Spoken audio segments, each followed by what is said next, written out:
dawn of humanity, the first hunter-gatherers. For millions of years, our ancestors wandered the savannas and forests of Africa not as conquerors of nature, but as just another species trying to survive. The story of human evolution is one of remarkable adaptation and resilience, spanning a time period so vast that our modern civilization represents merely the blink of an eye in comparison. Our journey begins roughly 7 million years ago in Africa, when the evolutionary lineage that would lead to humans first diverged from the ancestors of modern chimpanzees and bonobos.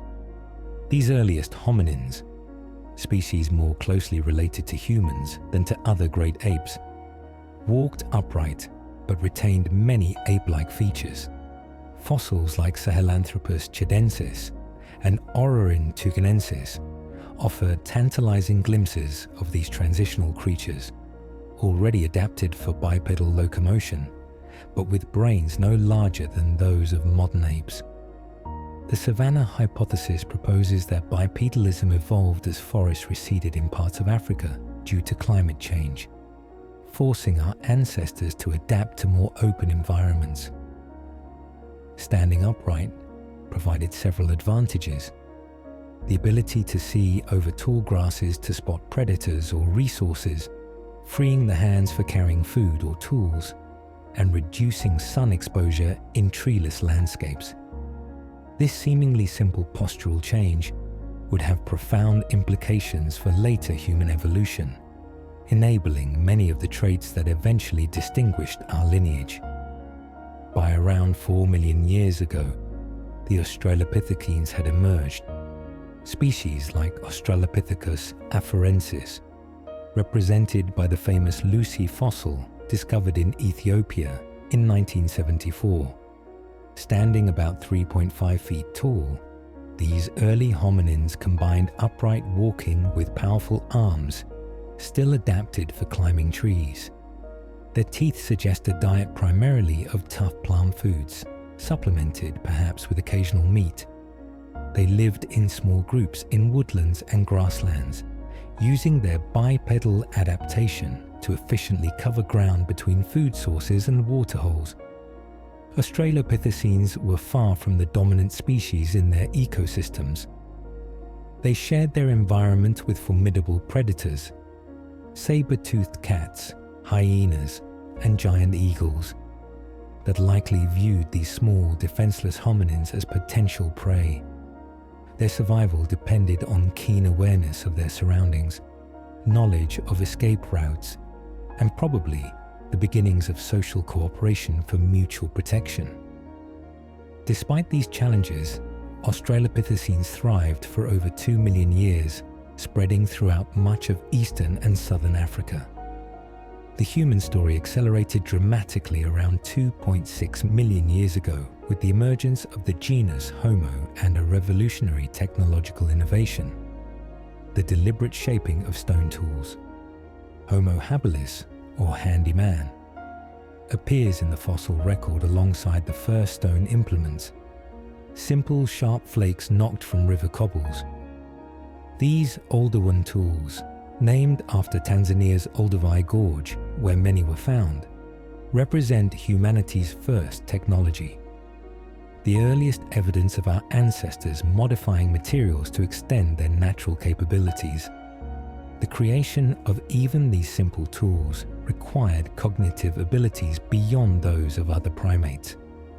Toolmakers needed to select appropriate stone materials based on their fracture properties, visualize the desired result, and execute precise striking motions to remove flakes in the right way.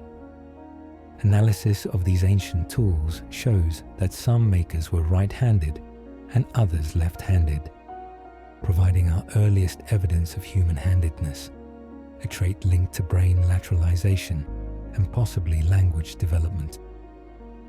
These early stone tools expanded the dietary possibilities for early Homo species.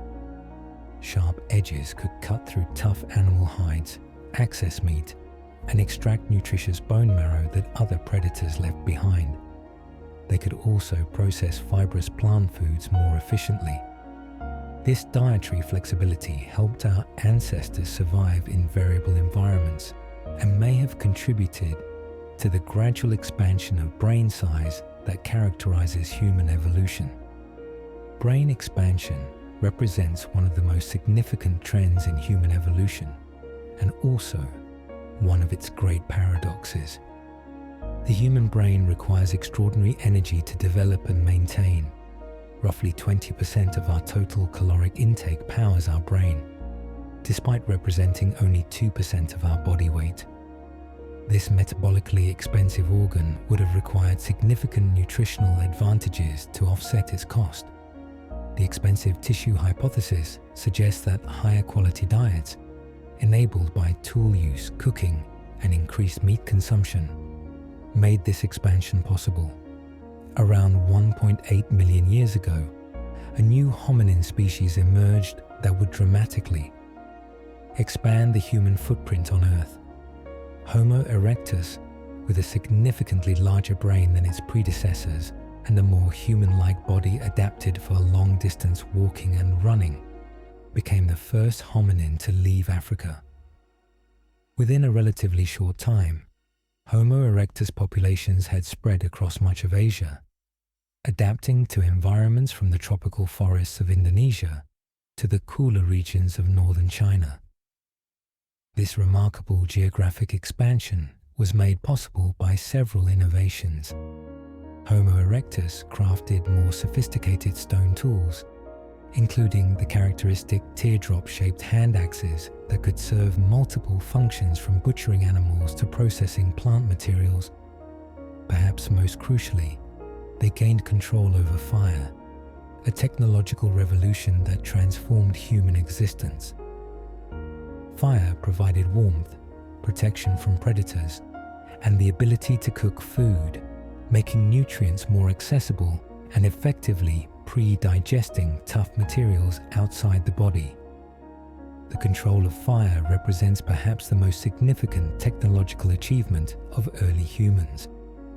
The earliest evidence of controlled fire use comes from sites like Wonderwork Cave in South Africa and Gesher Benot Yaakov in Israel, dating to between 1.5 million and 800,000 years ago.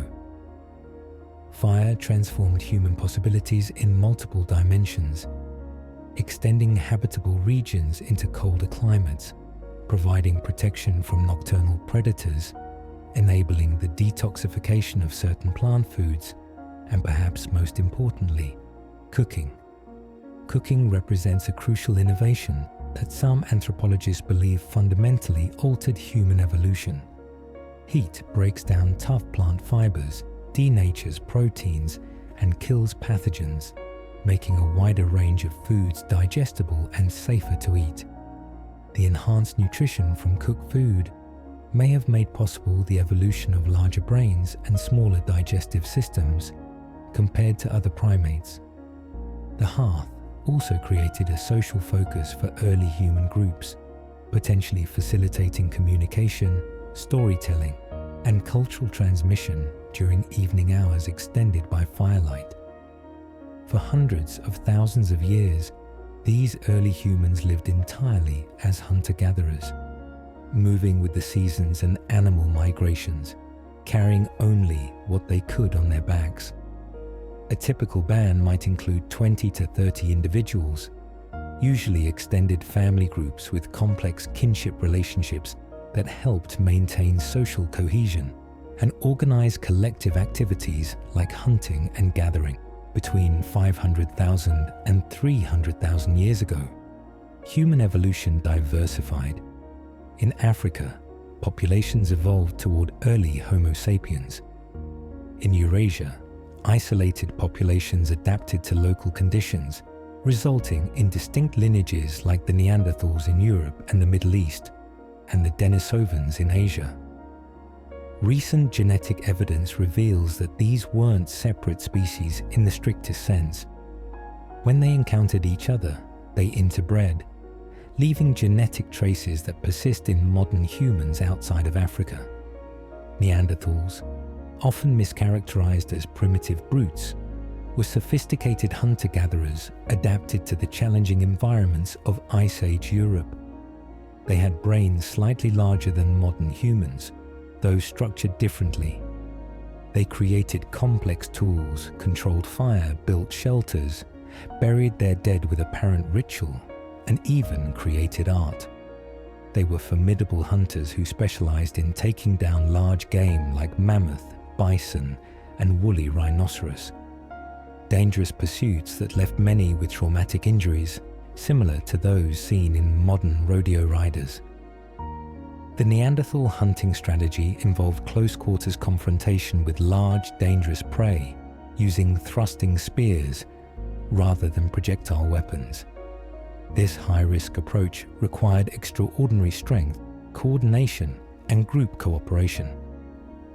Analysis of Neanderthal skeletons reveals patterns of injury similar to those of rodeo professionals, evidence of frequent dangerous close encounters with large animals. Despite their formidable adaptations, Neanderthals eventually disappeared around 40,000 years ago, though their genes live on in many modern humans of Eurasian descent. Meanwhile, in Africa, our direct ancestors, early Homo sapiens, appeared around 300,000 years ago. Fossils from sites like Jebel Irhoud in Morocco show faces essentially like our own, combined with slightly more archaic brain cases. By 200,000 years ago, humans anatomically indistinguishable from modern populations were living in East Africa. Yet for over 100,000 years, their technology and behavior remained similar to Neanderthals, effective and complex, but showing limited innovation over time. Something profound changed between 100,000 and 70,000 years ago. Archaeological sites from this period show an explosion of symbolic behavior and technological innovation. Finely crafted projectile points, bone tools, personal ornaments, ochre processing for pigments, and the long-distance exchange of valued materials. Some scientists attribute this cognitive revolution to genetic mutations affecting brain function, while others argue it emerged gradually from social learning and increasingly complex cultural transmission. This period marks what some scholars call behavioral modernity, the appearance of traits that characterize contemporary human cultures.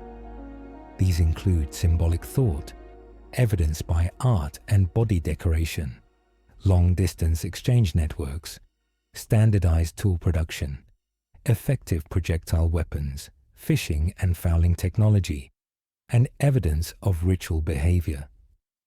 Whether this represents a sudden cognitive leap or the culmination of gradual developments remains debated, but the archaeological record clearly shows increasing cultural complexity during this period. By 70,000 years ago, modern humans began expanding out of Africa, first into the Middle East, and then across the globe. Unlike earlier expansions, this one would ultimately reach virtually every habitable environment on Earth. By 45,000 years ago, humans had reached Australia, crossing significant ocean barriers that no hominin had previously navigated. By 30,000 years ago, they had largely replaced Neanderthal populations in Europe, though not before interbreeding with them. By 15,000 years ago, they had crossed into the Americas, the last major landmass to be settled by humans. This global expansion demonstrates the remarkable adaptability of Homo sapiens, enabled by both biological traits and cultural innovations. Our species lacks the specialized physical adaptations seen in many animals. We have no fur for cold protection, no claws for defense, no remarkable speed or strength. Instead, we possess extraordinary behavioral flexibility and cumulative cultural learning that allowed us to create technologies and social systems suited to each new environment we encountered. Throughout this remarkable global expansion, The hunter-gatherer way of life remained fundamentally unchanged, even as specific techniques were adapted to local environments. From the Arctic tundra to tropical rainforests, from coastal environments rich in marine resources to high mountain valleys, human groups developed specialized knowledge that allowed them to thrive using locally available plants and animals. What's remarkable is how successful this way of life was. For over 99% of human existence, this was how we lived. Hunter-gatherers were far from primitive in their thinking. They possessed deep ecological knowledge, understanding animal behavior, seasonal changes, plant properties, and geography with a precision that would humble many modern humans. They developed increasingly complex language, which allowed them to coordinate hunts, share information across generations, and create rich mythologies that helped make sense of the world around them. Consider the knowledge required to survive in the Australian outback, where Aboriginal peoples have thrived for over 65,000 years. They memorized the location of hundreds of plant species and water sources across vast territories, understood the subtle signs that indicated when certain foods would be available, tracked animals across seemingly featureless landscapes, and navigated using celestial knowledge passed down through generations. Similar depth of knowledge characterized indigenous peoples everywhere, from the Inuit of the Arctic to the San of the Kalahari. The hunter-gatherer lifestyle wasn't one of constant hardship as we might imagine today. Studies of modern hunter-gatherer societies suggest they often worked fewer hours than we do in contemporary society, with more time for social bonding, storytelling, and creative pursuits. Anthropologists who lived with groups like the Kungsan of Southern Africa or the Hadza of Tanzania estimated that adults in these societies worked only 3 to 5 hours per day obtaining food, with the rest devoted to social activities, tool maintenance, childcare, or leisure. They were generally healthier than early farming peoples, with more diverse diets and fewer infectious diseases that would later plague dense agricultural settlements. Their high mobility and small group size meant that parasites and pathogens had difficulty establishing persistent cycles of infection.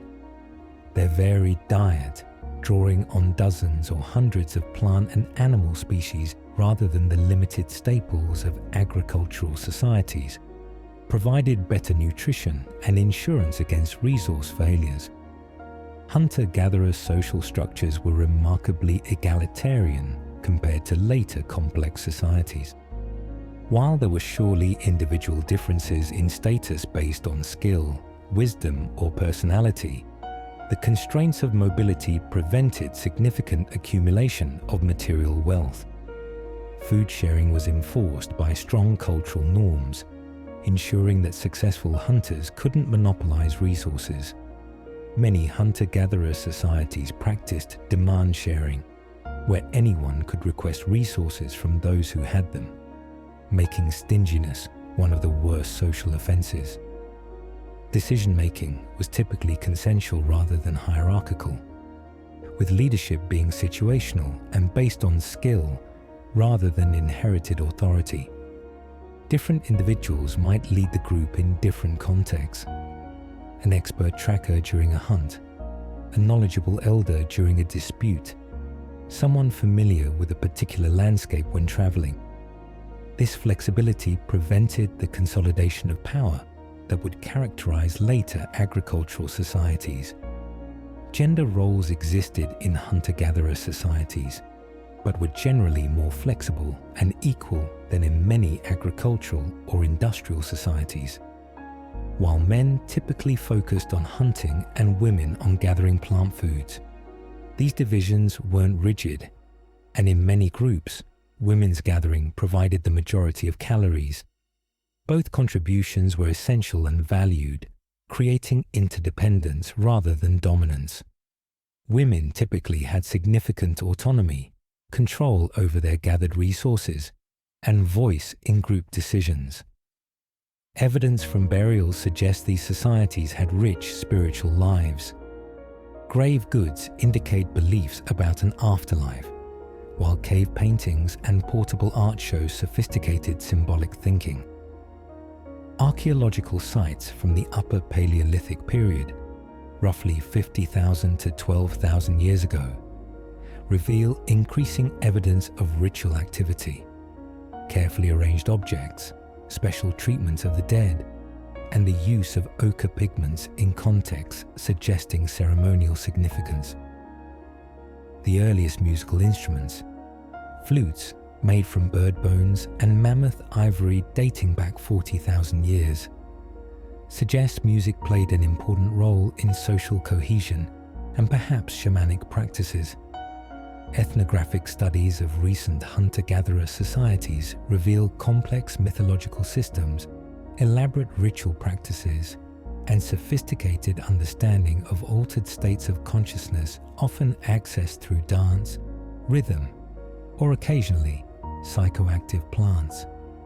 Art represents one of the most remarkable cultural achievements of Upper Paleolithic hunter-gatherers.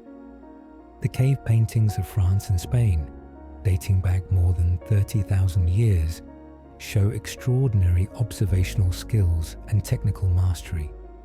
Sites like Chauvet, Lascaux, and Altamira contain hundreds of images, primarily of animals, rendered with remarkable naturalism and emotional power.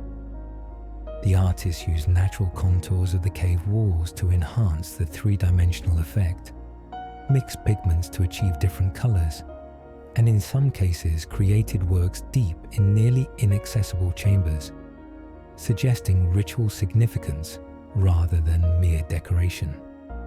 Portable art from this period includes figurines carved from mammoth ivory, etched pieces of bone or antler, and personal ornaments like beads and pendants. The famous Venus figurines, found across Europe from France to Russia, depict stylized female forms with exaggerated sexual characteristics. Their meaning remains debated. They may represent fertility symbols, beauty ideals, self-portraits by female artists, or abstract representations of womanhood. Their widespread distribution suggests shared symbolic systems spreading through intergroup contact. The transition from this ancient lifeway to our modern world began around 12,000 years ago with the development of agriculture in multiple locations around the globe. In the Fertile Crescent of the Middle East, people began deliberately planting wild grains and pulses rather than simply gathering them. In Southeast Asia, rice cultivation began. In Mesoamerica, teosinte was gradually domesticated into maize. These experiments with plant cultivation, coupled with animal domestication, set humanity on a dramatically different course. Agriculture allowed much higher population densities, but required far more labor and often resulted in less varied diets. Early farmers worked harder than their hunter-gatherer predecessors and suffered more nutritional deficiencies and infectious diseases. But farming had an unstoppable demographic advantage. A hectare of land that might support one hunter-gatherer could feed up to 100 farmers. This population pressure, combined with increasing social complexity and specialization, led to the development of villages, then towns, then cities and states. Yet the hunter-gatherer way of life didn't disappear overnight. In many regions, mixed economies combining hunting, gathering, and small-scale cultivation persisted for thousands of years. Some environments, like the Arctic, dense rainforests or arid deserts, remained unsuitable for agriculture until very recently. In these regions, hunter-gatherer societies continued into the modern era, maintaining traditions with roots stretching back to humanity's deepest past. The legacy of our hunter-gatherer past lives on in our bodies and minds. Our cravings for calorie-dense foods like sugar and fat made perfect sense in environments where such nutrients were rare. Our capacity for endurance running, unusual among primates, evolved for persistence hunting in the heat of the African savanna. Our deep need for close social bonds and instinctive distrust of strangers reflect the importance of group cohesion in small bands, where cooperation meant survival. Even our sleep patterns, visual systems, and digestive tracts bear the imprint of this longest chapter of human history.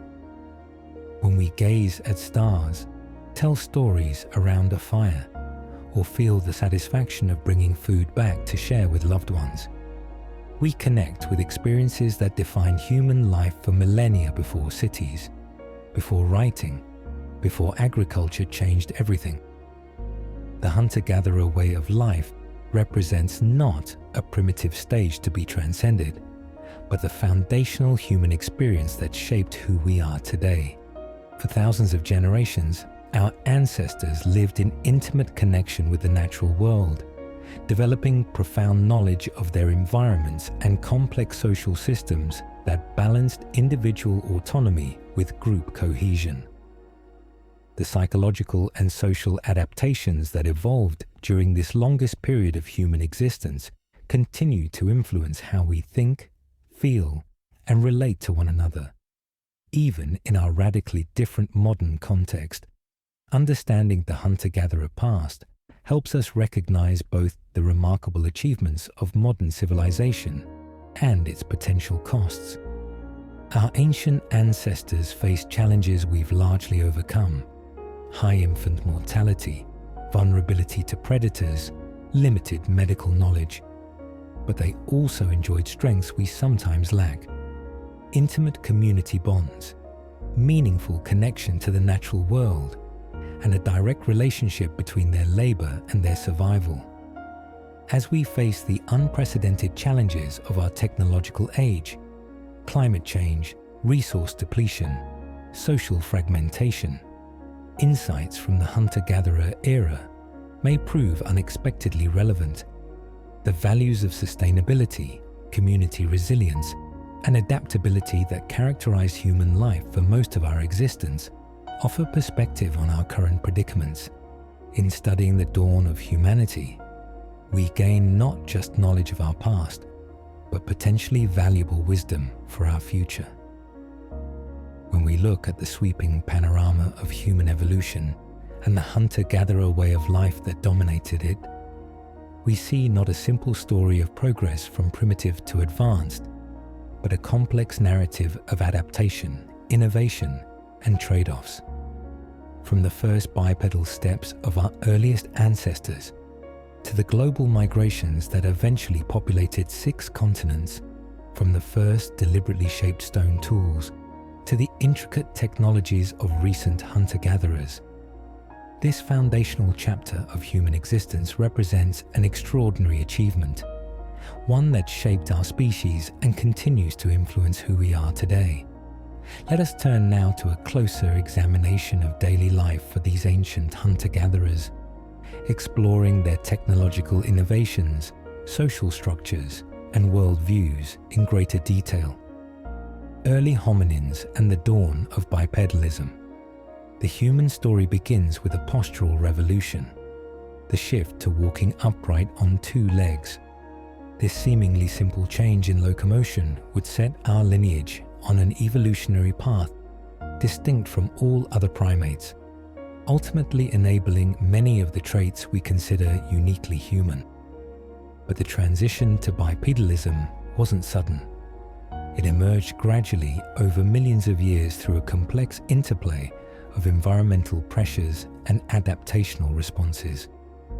Our closest living relatives, chimpanzees and bonobos, occasionally walk bipedally for short distances, but primarily move on all 4s.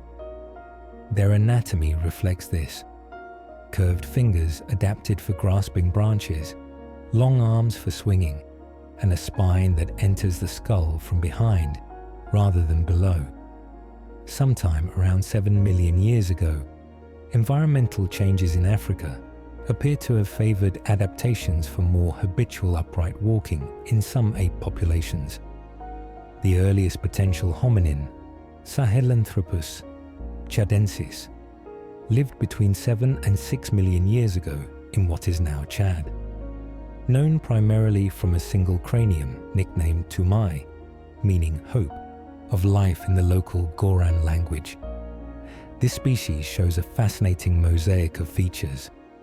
Its brain was ape-sized, and it had a pronounced brow ridge like a chimpanzee, but the base of its skull suggests it may have held its head balanced atop a vertical spine, a key indicator of bipedal posture.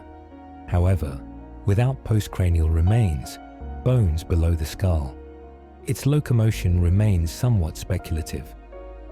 More conclusive evidence for early bipedalism comes from Ororin tuganensis, discovered in the Tugan Hills of Kenya and dating to around 6 million years ago. Fossil thigh bones of this species show adaptations specifically associated with walking upright, including a reinforced femoral neck to handle the increased stress that comes from balancing body weight on one leg during walking.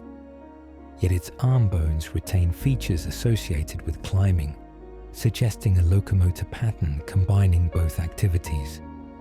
The most famous early bipedal hominin, Ardipithecus ramidus, lived around 4.4 million years ago in what is now Ethiopia. The remarkably complete skeleton of a female nicknamed Ardi reveals a creature adapted for both tree climbing and upright walking. Her feet had an opposable big toe for grasping branches, unlike our aligned toes, but her pelvis and leg bones show clear adaptations for bipedalism. Notably, Ardipithecus lacked the knuckle-walking adaptations seen in chimpanzees, suggesting that this form of locomotion evolved in the chimpanzee lineage after our evolutionary paths diverged. What environmental factors drove this transition to bipedalism? The traditional savanna hypothesis proposed that as forests receded in parts of Africa due to climate change, our ancestors were forced to adapt to more open grassland environments where upright posture provided advantages. However, fossil evidence indicates that many early bipedal hominins still lived in woodland environments, not open savannas. This has led to more nuanced theories about the advantages bipedalism might have provided even in partially forested settings.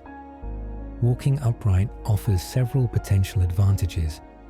It frees the hands for carrying food, tools, or infants. It provides a better view over tall grasses or bushes. It reduces the body surface exposed to direct sun in open environments. And it may be more energetically efficient for longer distance travel than quadrupedal walking, though less efficient than the knuckle walking of chimps. Some anthropologists have suggested that bipedalism originated as a feeding posture for reaching fruits on low branches, only later becoming adapted for ground locomotion. Whatever its initial advantages, bipedalism had profound consequences for human evolution. By freeing the hands from locomotion, it created the potential for increased tool use and manipulation. The repositioning of the skull atop the spine eventually allowed for the expansion of the brain without putting unsustainable strain on neck muscles. Changes in the pelvis to facilitate upright walking would later create the evolutionary challenge of birthing large-brained infants through a narrowed birth canal, contributing to human neoteny, being born in a relatively undeveloped state, and extended childhood dependency. By around 4 million years ago, the Australopithecines had appeared, a diverse group of habitually bipedal hominins that would flourish across eastern and southern Africa for over 2 million years. The most famous Australopithecine, Australopithecus afarensis, is represented by the partial skeleton nicknamed Lucy, discovered in Ethiopia in 1974.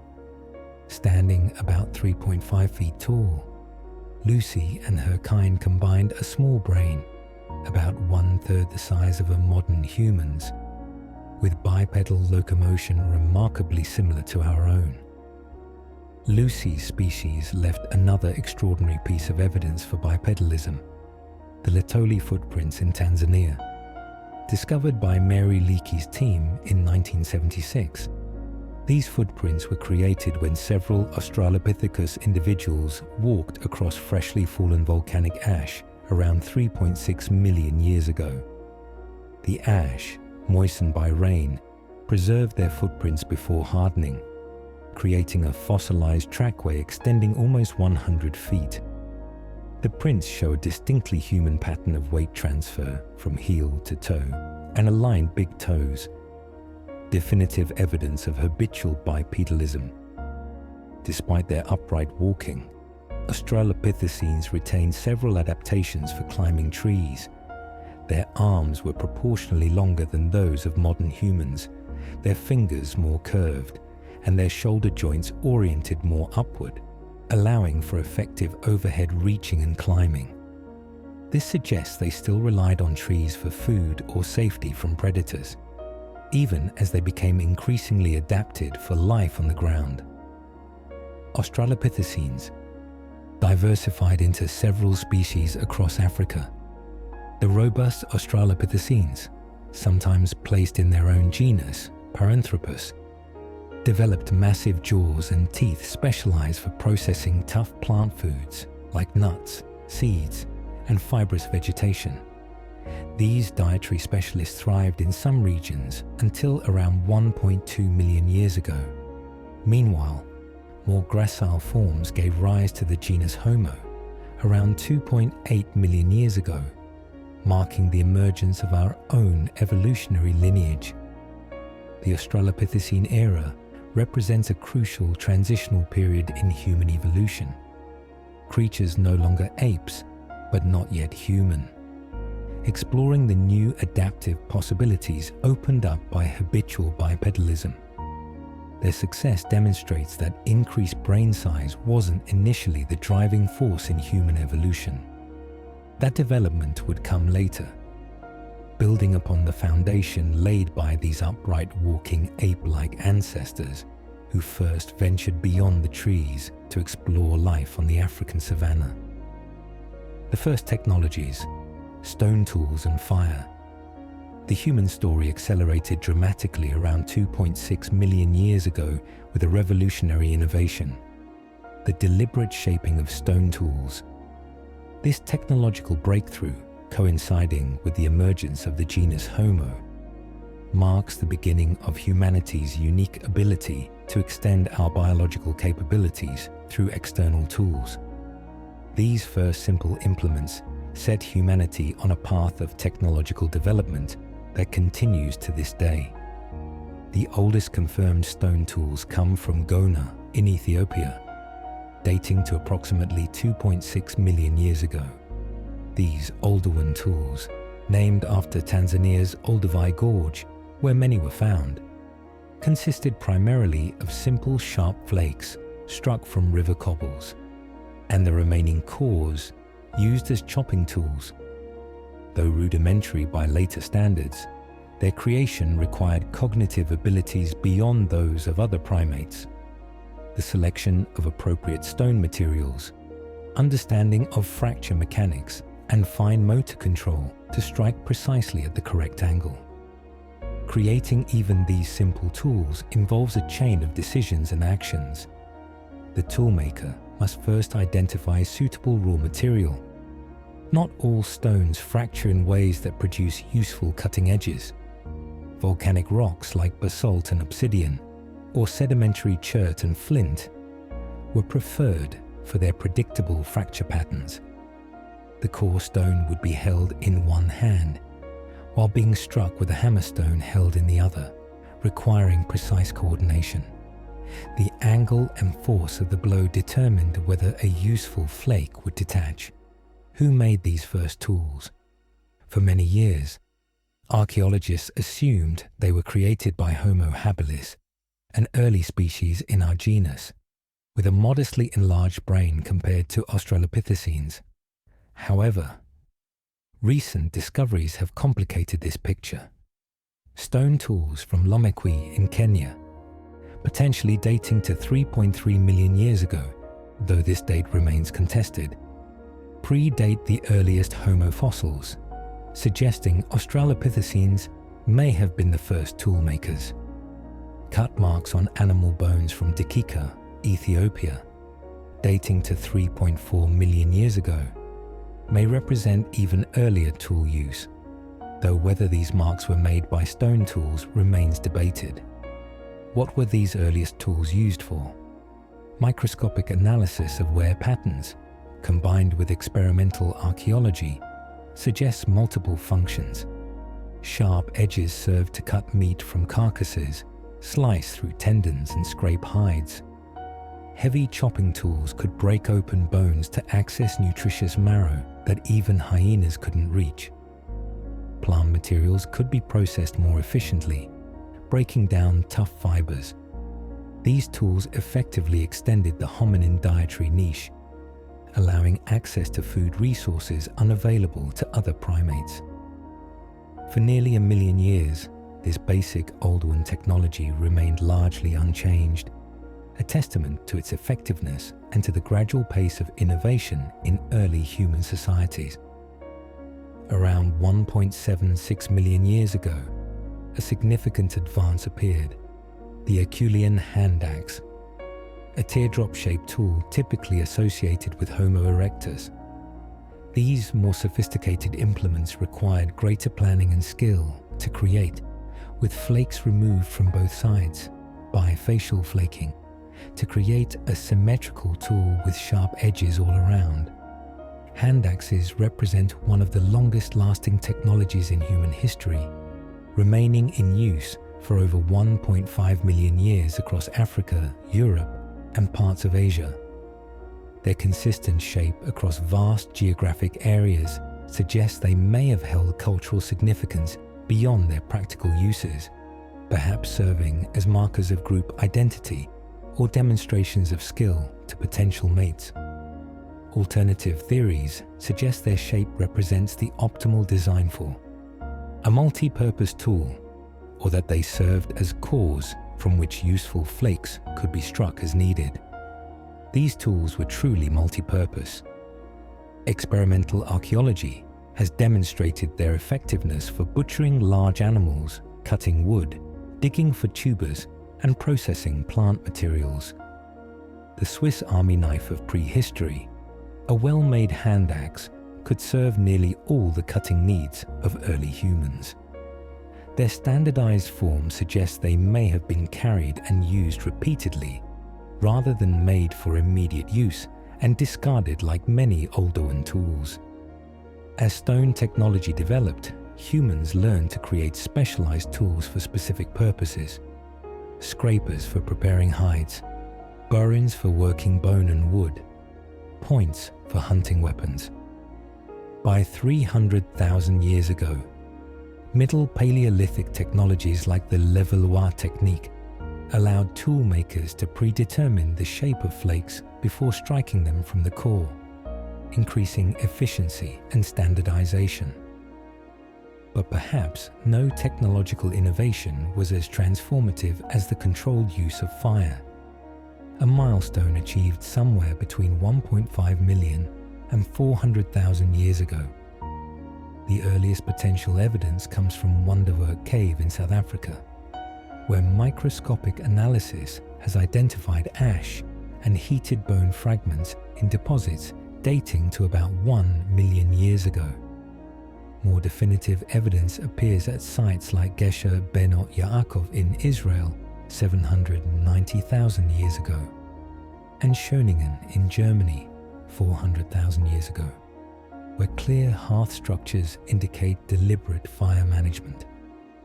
Fire transformed human existence in multiple dimensions. It provided warmth, extending the regions where humans could live into colder climates and helping our ancestors survive Ice Age conditions in Europe and Asia.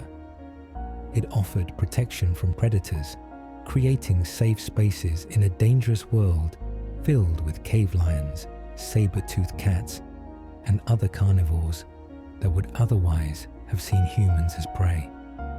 It enhanced social life, extending waking hours beyond sunset and creating focal points for gathering, communication, and cultural transmission. Perhaps most significantly, fire made cooking possible. Heat breaks down plant cell walls, making nutrients more accessible and effectively pre-digesting food outside the body. It detoxifies certain foods that would otherwise be poisonous and kills pathogens in meat. These advantages were so significant that some anthropologists, most notably Richard Wrangham, argue cooking influenced human evolution itself, allowing for smaller teeth and digestive tracts and contributing to our large brains by freeing up energy previously devoted to digestion. The hearth became the center of social life for ancient humans, extending waking hours beyond sunset and creating spaces for storytelling, planning, and cultural transmission. Some anthropologists argue that firelight conversation was crucial to the development of human language and complex thought, as evening hours around the fire provided time for activities beyond mere survival. The biological anthropologist Polly Wiesner has studied contemporary hunter-gatherers and found that daytime conversation focuses primarily on economic activities and practical matters, while firelight conversation shifts dramatically towards storytelling, social topics, and cultural knowledge, suggesting fire may have created the context for the evolution of uniquely human forms of communication. Fire also made possible new technologies: hardened wooden spears with fire-sharpened points, heat-treated stone tools, and eventually pottery and metallurgy. By 75,000 years ago, humans in South Africa were heat-treating stone to make it easier to shape into delicate projectile points. By 30,000 years ago, we were creating bone needles that could sew fitted clothing, allowing for colonization of extremely cold environments. The final revolution in Stone Age technology came with the development of composite tools, combining materials like stone, wood, bone, and plant fibers to create more effective implements than any single material could provide.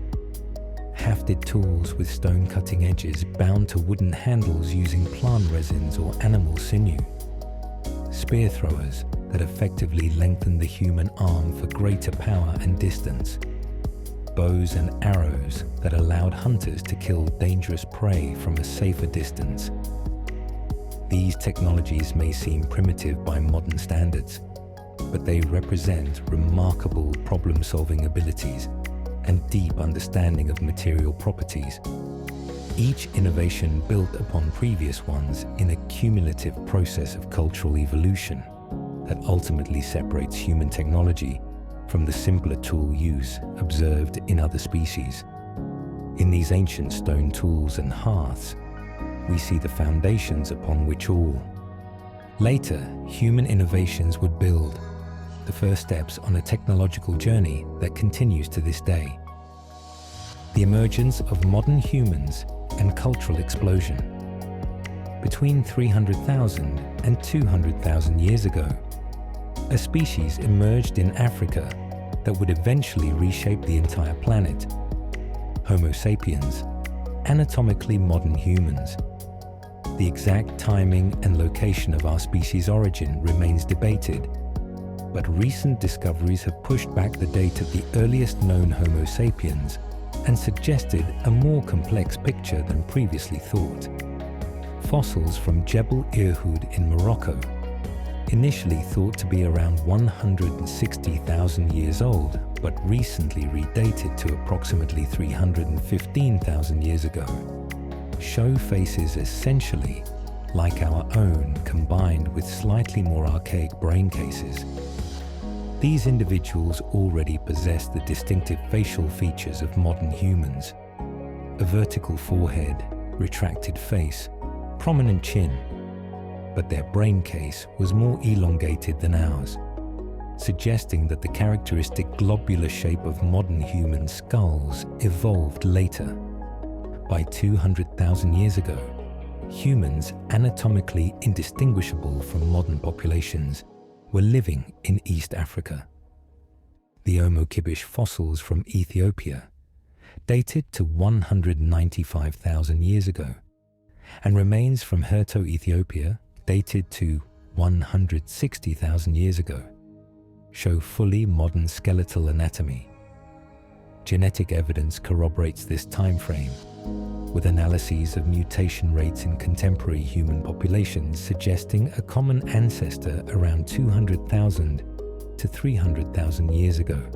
Intriguingly, for over 100,000 years after the appearance of anatomically modern humans, their technology and behavior remained similar to that of other contemporaneous hominins like Neanderthals, effective and complex, but showing limited innovation over time. This period of anatomical modernity, without clear behavioral modernity, has puzzled archaeologists, suggesting that the physical evolution of our species preceded the cultural and cognitive developments that would later distinguish us. Something profound changed between 100,000 and 70,000 years ago. Archaeological sites from this period show an explosion of symbolic behavior and technological innovation. Finely crafted projectile points, bone tools, personal ornaments, ochre processing for pigments, and the long-distance exchange of valued materials. This period marks what some scholars call the cognitive revolution, or the emergence of behavioral modernity, the appearance of traits that characterize contemporary human cultures. The evidence for this transformation appears most clearly in sites from southern Africa. At Blombos Cave in South Africa, archaeologists have uncovered ochre pieces deliberately engraved with geometric patterns dating to 77,000 years ago, shell beads used as personal ornaments from 75,000 years ago, and sophisticated bone tools from 80,000 years ago. These discoveries suggest symbolic thinking and artistic expression well before humans left Africa. What triggered this apparent leap in cultural complexity?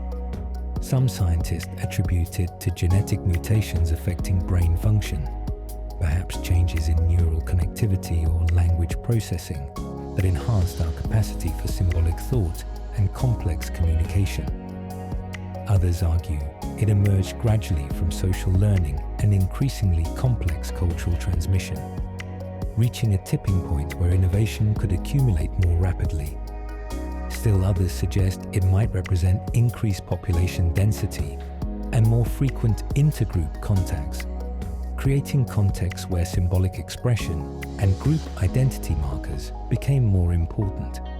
Whatever its cause, this cultural revolution equipped Homo sapiens with unprecedented adaptive capabilities. By 70,000 years ago, modern humans began expanding out of Africa, first into the Middle East, and then across the globe.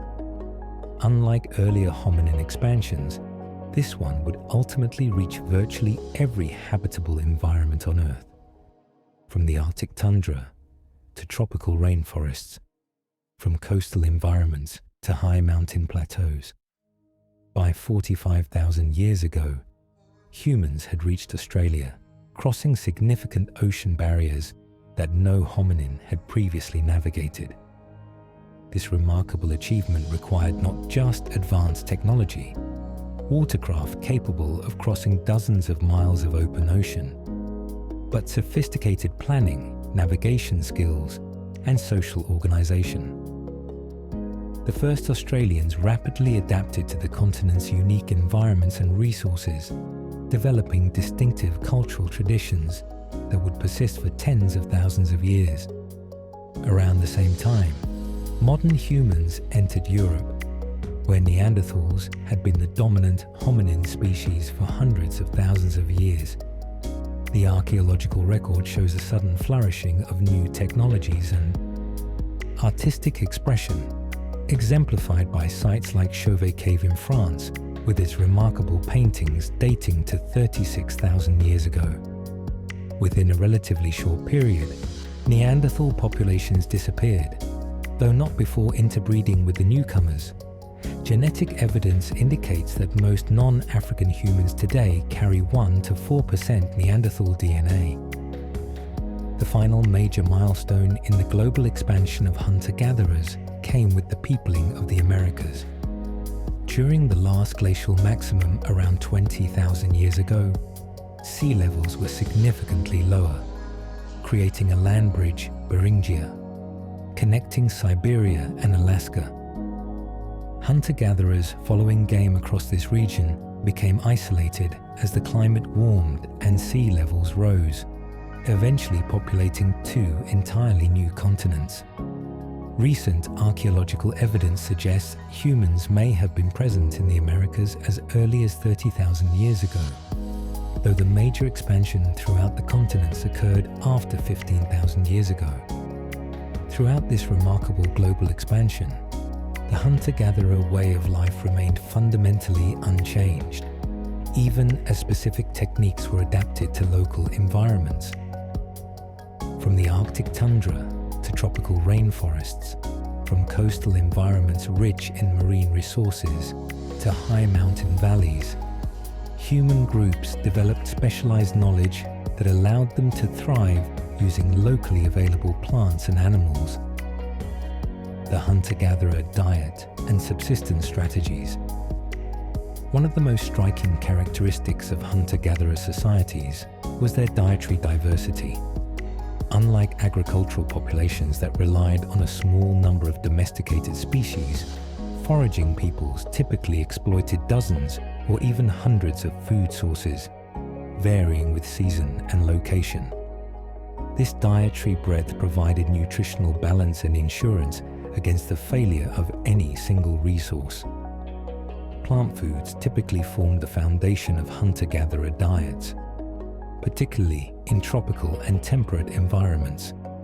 Women, who were the primary gatherers in most societies, collected an extraordinary range of vegetable foods, nuts rich in fats and proteins, starchy tubers and roots that provided carbohydrates, fruits containing crucial vitamins, leaves and shoots offering minerals and fiber, seeds, berries, and fungi.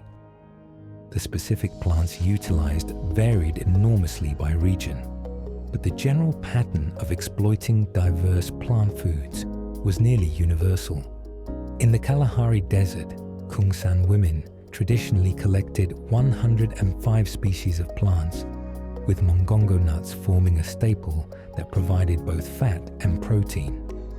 Australian Aboriginal peoples in Arnhem Land utilized over 200 plant species. Native Americans of the Great Basin gathered pine nuts, agave, mesquite pods, and dozens of seeds and roots.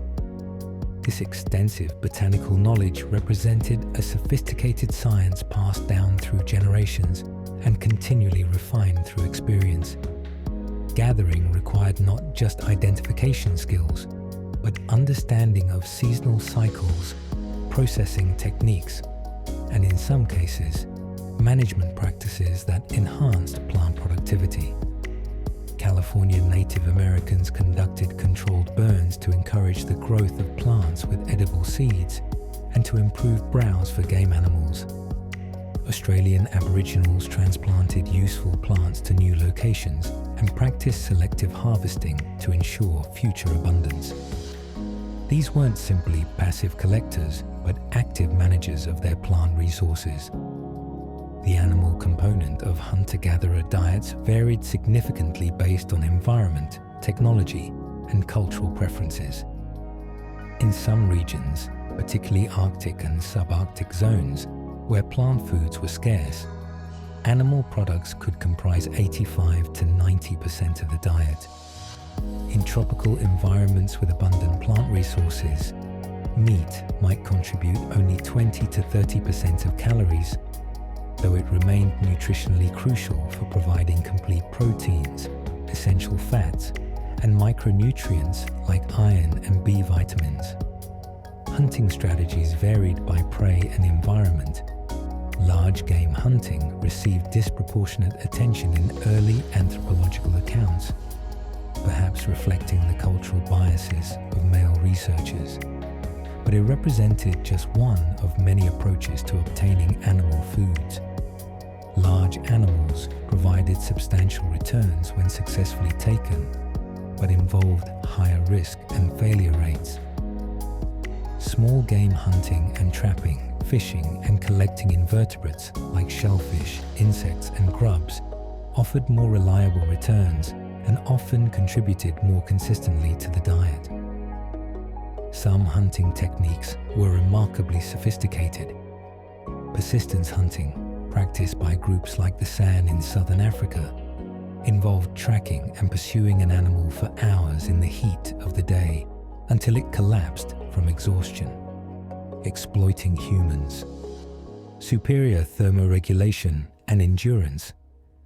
Cooperative drives used groups of people to channel animals toward waiting hunters or into natural traps like box canyons or snowdrifts. Ambush hunting positioned hunters along game trails or near water sources, where animals could be predictably intercepted. The technical complexity of prehistoric hunting is evidenced by specialized tools. By the Upper Paleolithic period, hunters used multi-component weapons, spear throwers, atlatls, that extended the arm's length and power, compound bows made from wood, sinew, and horn, harpoons with detachable heads for hunting marine mammals, nets, snares, and traps for capturing smaller prey. These sophisticated technologies require deep understanding of materials, substantial skill to create, and extensive knowledge to use effectively.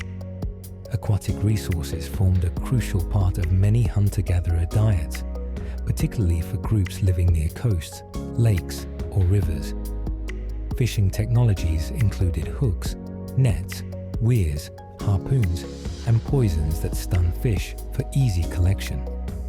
Shellfish gathering provided reliable protein that could be collected with minimal technology, often becoming a dietary staple for coastal populations.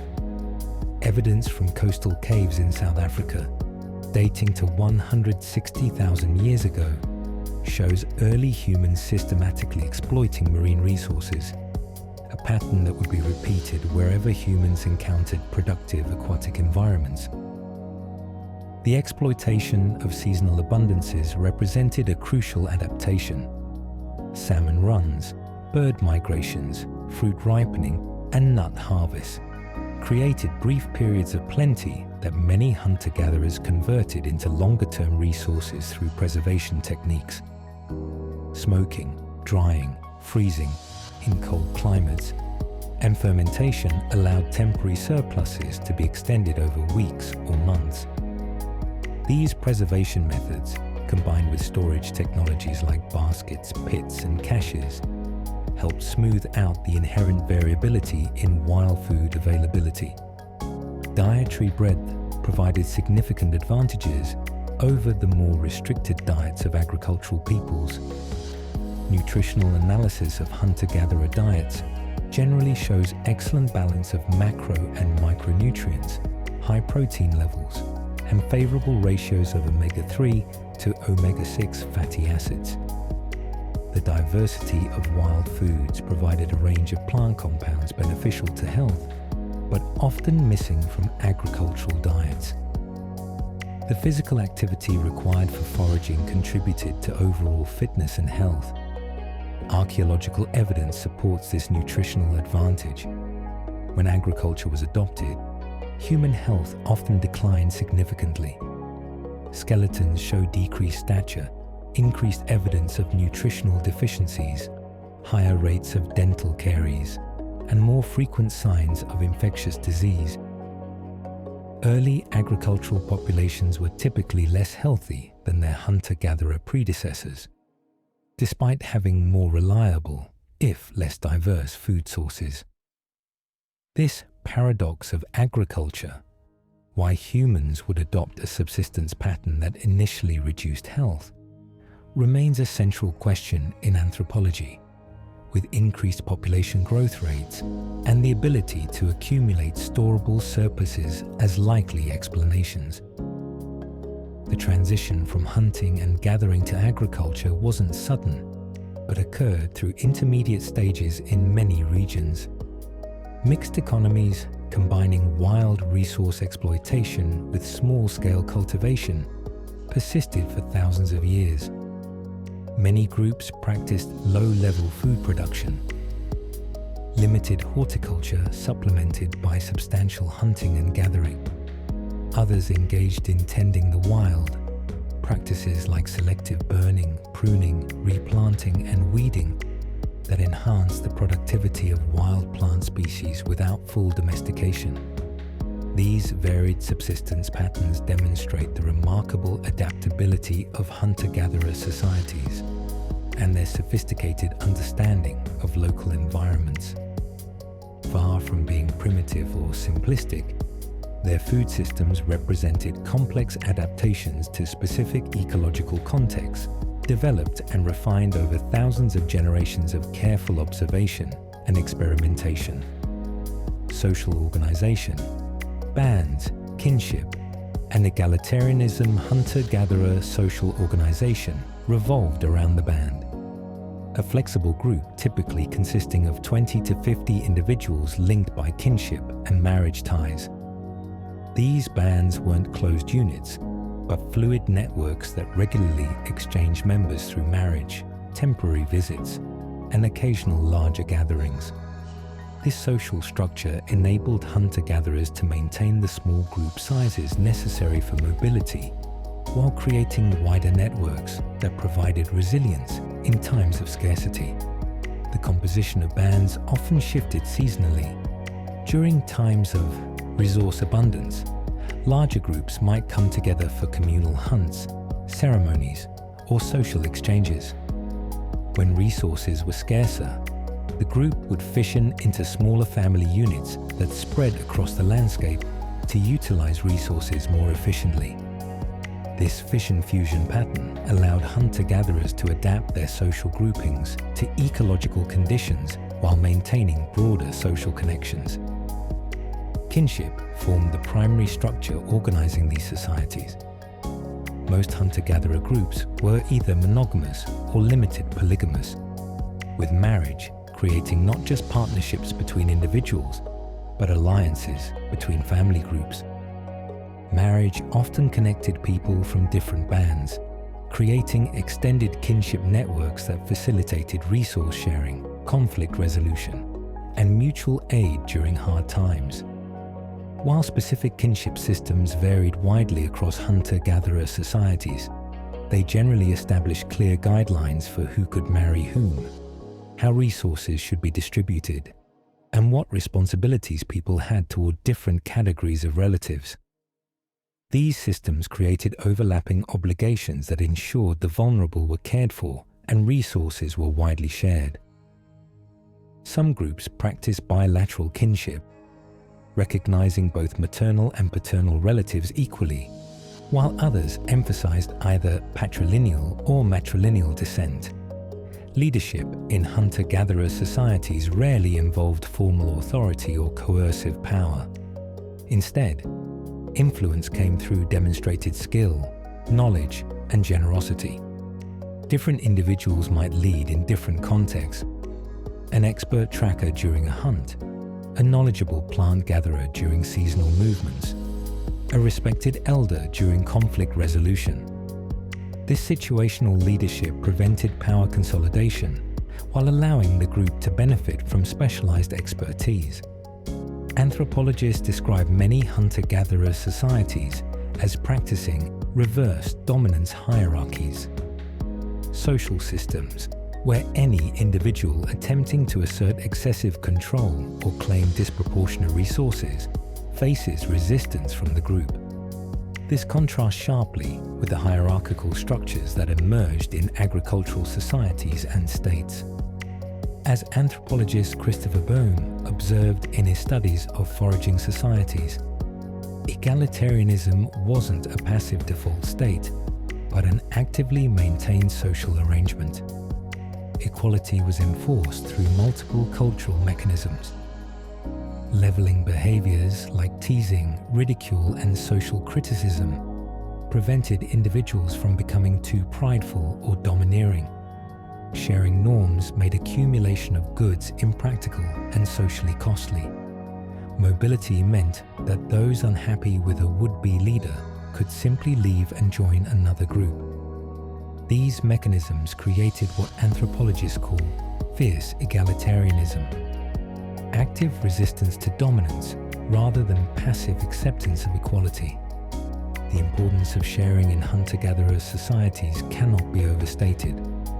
When a hunter brought down large game, the meat was typically distributed according to established customs that ensured it circulated widely within the group and sometimes to neighboring bands. This distribution wasn't simple charity, but an insurance system. Since hunting success was variable and unpredictable, today's donor would likely be tomorrow's recipient. Many hunter-gatherer societies practice demand sharing, where anyone can request resources from those who have them, making stinginess one of the worst social offenses. The anthropologist Marshall Salins famously described hunter-gatherers as practicing a form of primitive communism, where access to resources was based on need rather than differential property rights. While this characterization may oversimplify complex social arrangements, it captures an important distinction between foraging societies and the property-based systems that emerged with agriculture and state formation. In most hunter-gatherer societies, land and key resources were held in common by the group, rather than being privately owned. This doesn't mean hunter-gatherer societies were free from conflict or violence. Interpersonal disputes certainly occurred, and some groups engaged in intergroup warfare. However, the archaeological and ethnographic evidence suggests that organized warfare was less common and less lethal than in subsequent agricultural and state societies. Without permanent settlements or accumulated wealth to defend, and with low population densities, the incentives for warfare were reduced. When conflicts did arise, fissioning, simply moving away from the source of tension, often served as a primary conflict resolution mechanism. Within bands, conflict resolution typically relied on discussion and consensus rather than imposed judgment. In some societies, formal practices like talking circles allowed all involved parties to speak while others listened. In others, respected elders or relatives would mediate disputes. The ultimate sanction for severe antisocial behavior was often exclusion from the group, effectively a death sentence in environments where survival depended on cooperation. Gender relations in hunter-gatherer societies were generally more egalitarian than in subsequent agricultural societies, though not without differentiation. The division of labor by gender created interdependence rather than hierarchy, with both men's and women's contributions recognized as essential. Women typically had significant autonomy over their gathered resources, while meat from hunting was subject to formal sharing rules. Female solidarity networks provided support and counterbalance to male alliances. Cross-cultural studies suggest that hunter-gatherer women generally had higher status and more autonomy than women in agricultural or pastoral societies. Several factors contributed to this relative gender equality. Women's economic contributions were highly visible and essential. Residential mobility limited material accumulation that might create power differentials, and women maintained ties to their birth families even after marriage, providing them with social support outside their husband's group. Childhood in hunter-gatherer societies combined freedom with gradual integration into adult activities. Young children were granted remarkable autonomy to explore and play, learning through observation and imitation rather than formal instruction. As they grew older, they progressively took on more responsible roles in communal activities, practicing adult skills through increasingly meaningful participation. This approach to learning, what anthropologists call guided participation, created competent adults without the need for explicit teaching or formal education systems. The elderly held important social roles as repositories of knowledge. In societies without written records, the accumulated experience of older members represented a crucial resource. They remembered the locations of rare resources, techniques for surviving rare disasters, and historical events that might inform current decisions. This gave elders significant influence despite their diminished physical capabilities. Archaeological evidence of elderly individuals who survived despite significant disabilities suggests hunter-gatherer groups often cared for those who could no longer fully contribute physically. These social structures, flexible bands linked by kinship, situational leadership, enforced sharing, conflict avoidance through mobility, gender complementarity, and respect for elders, represented sophisticated adaptations to the demands of foraging life. They provided the flexibility required for a mobile lifestyle, while ensuring cooperation and resource distribution essential for survival. Rather than representing a primitive stage to be transcended, these social arrangements were highly effective solutions to the challenges of hunter-gatherer existence. Cosmology and spiritual life. The spiritual beliefs of prehistoric hunter-gatherers can only be glimpsed indirectly through archaeological evidence and comparison with recent hunter-gatherer societies. However, certain patterns appear consistent across time and geography, suggesting deep roots for particular ways of understanding the world and humanity's place within it. Most hunter-gatherer spiritual systems centered on animism, the belief that animals, plants, natural features, and even tools possessed spirits or consciousness.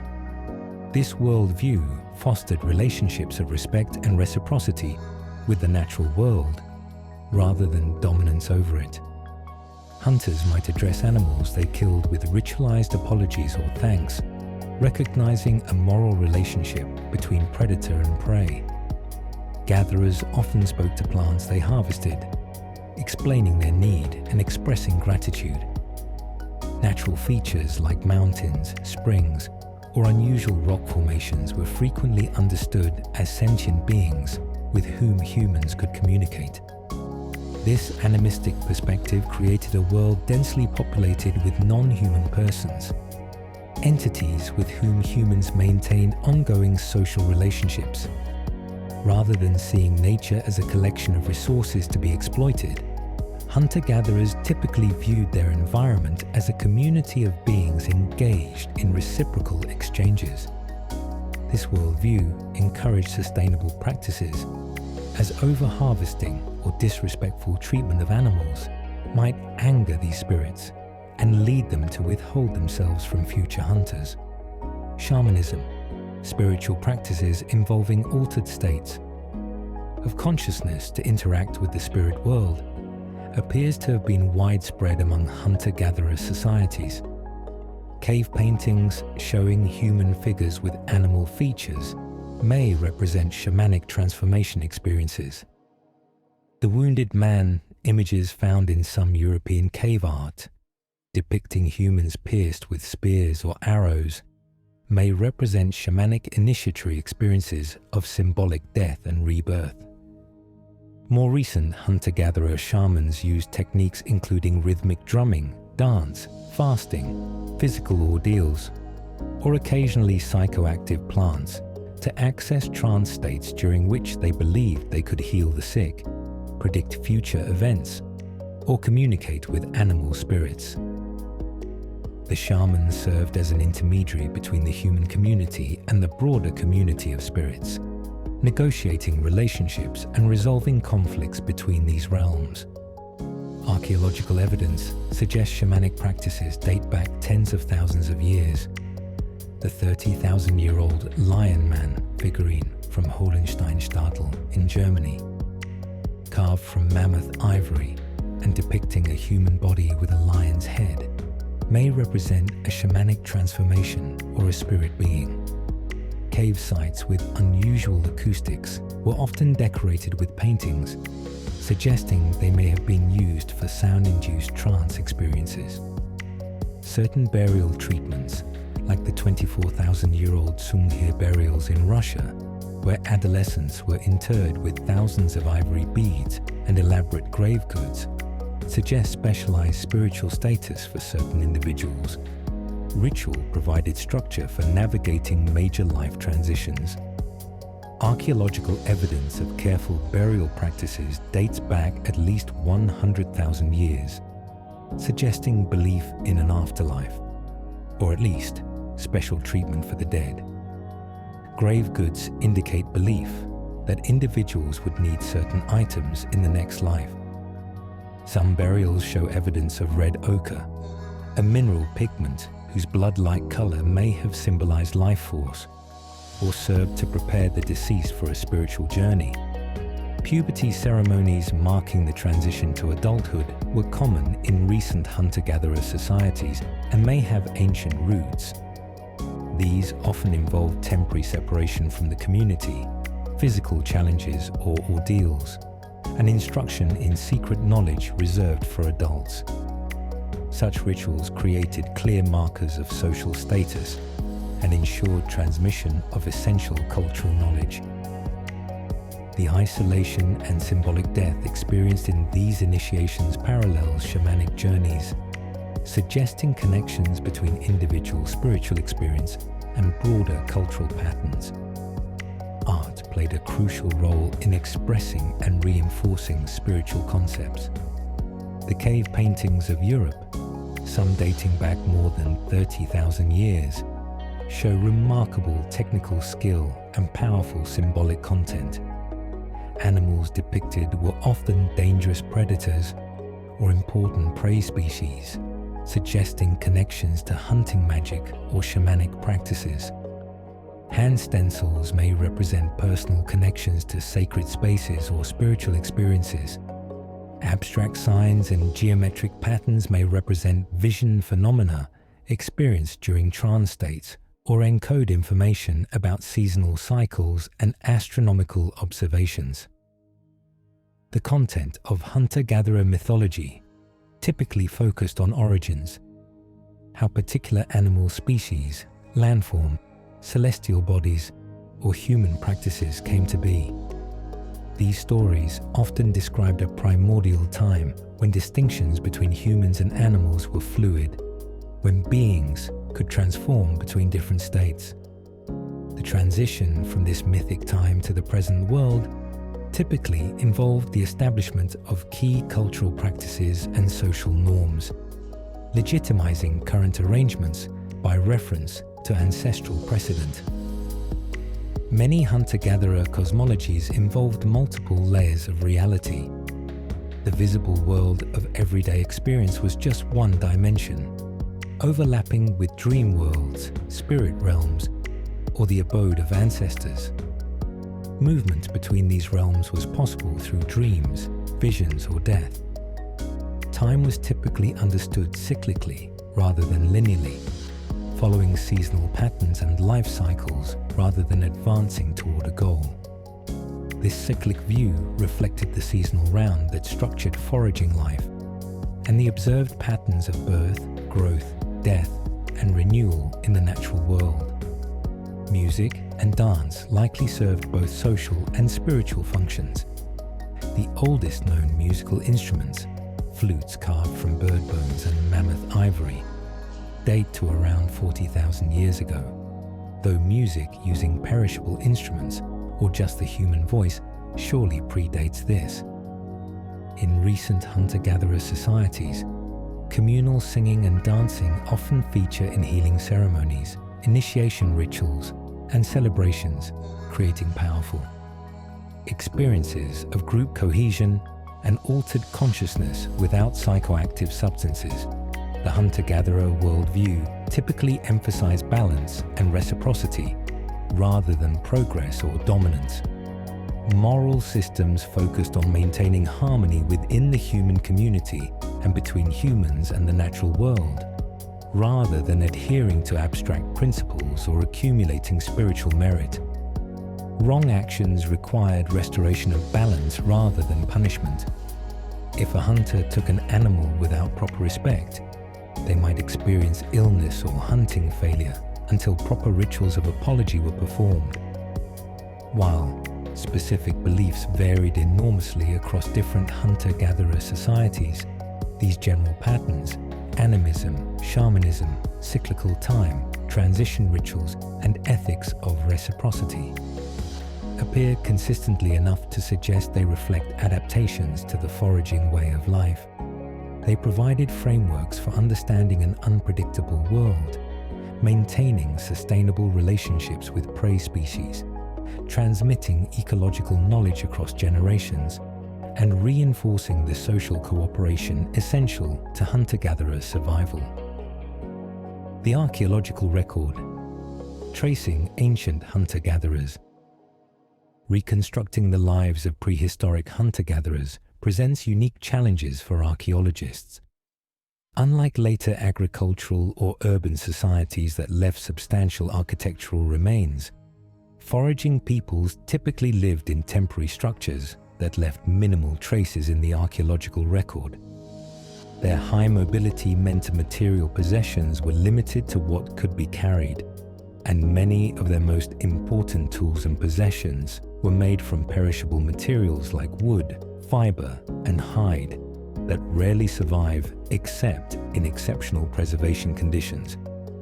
Despite these challenges, archaeologists have developed sophisticated techniques for recovering and interpreting the material traces of ancient foragers. Stone tools provide one of the most durable and abundant sources of information. By analyzing manufacturing techniques, use wear patterns, and raw material sources, archaeologists can reconstruct technological traditions, functional activities, patterns of movement, and trade networks.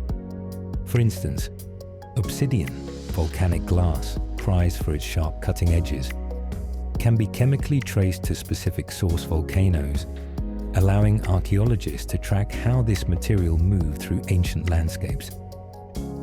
Analyses have revealed obsidian traveling hundreds of kilometers from source to use location, indicating either long-distance movement by hunter-gatherer groups or sophisticated trade networks connecting different populations. Microscopic analysis of the edges of stone tools can reveal what materials they were used to cut. Meat, hide, wood, bone, or plant materials leave distinctive wear patterns. This use-wear analysis allows archaeologists to reconstruct specific activities at ancient sites, even when the organic materials themselves have disappeared.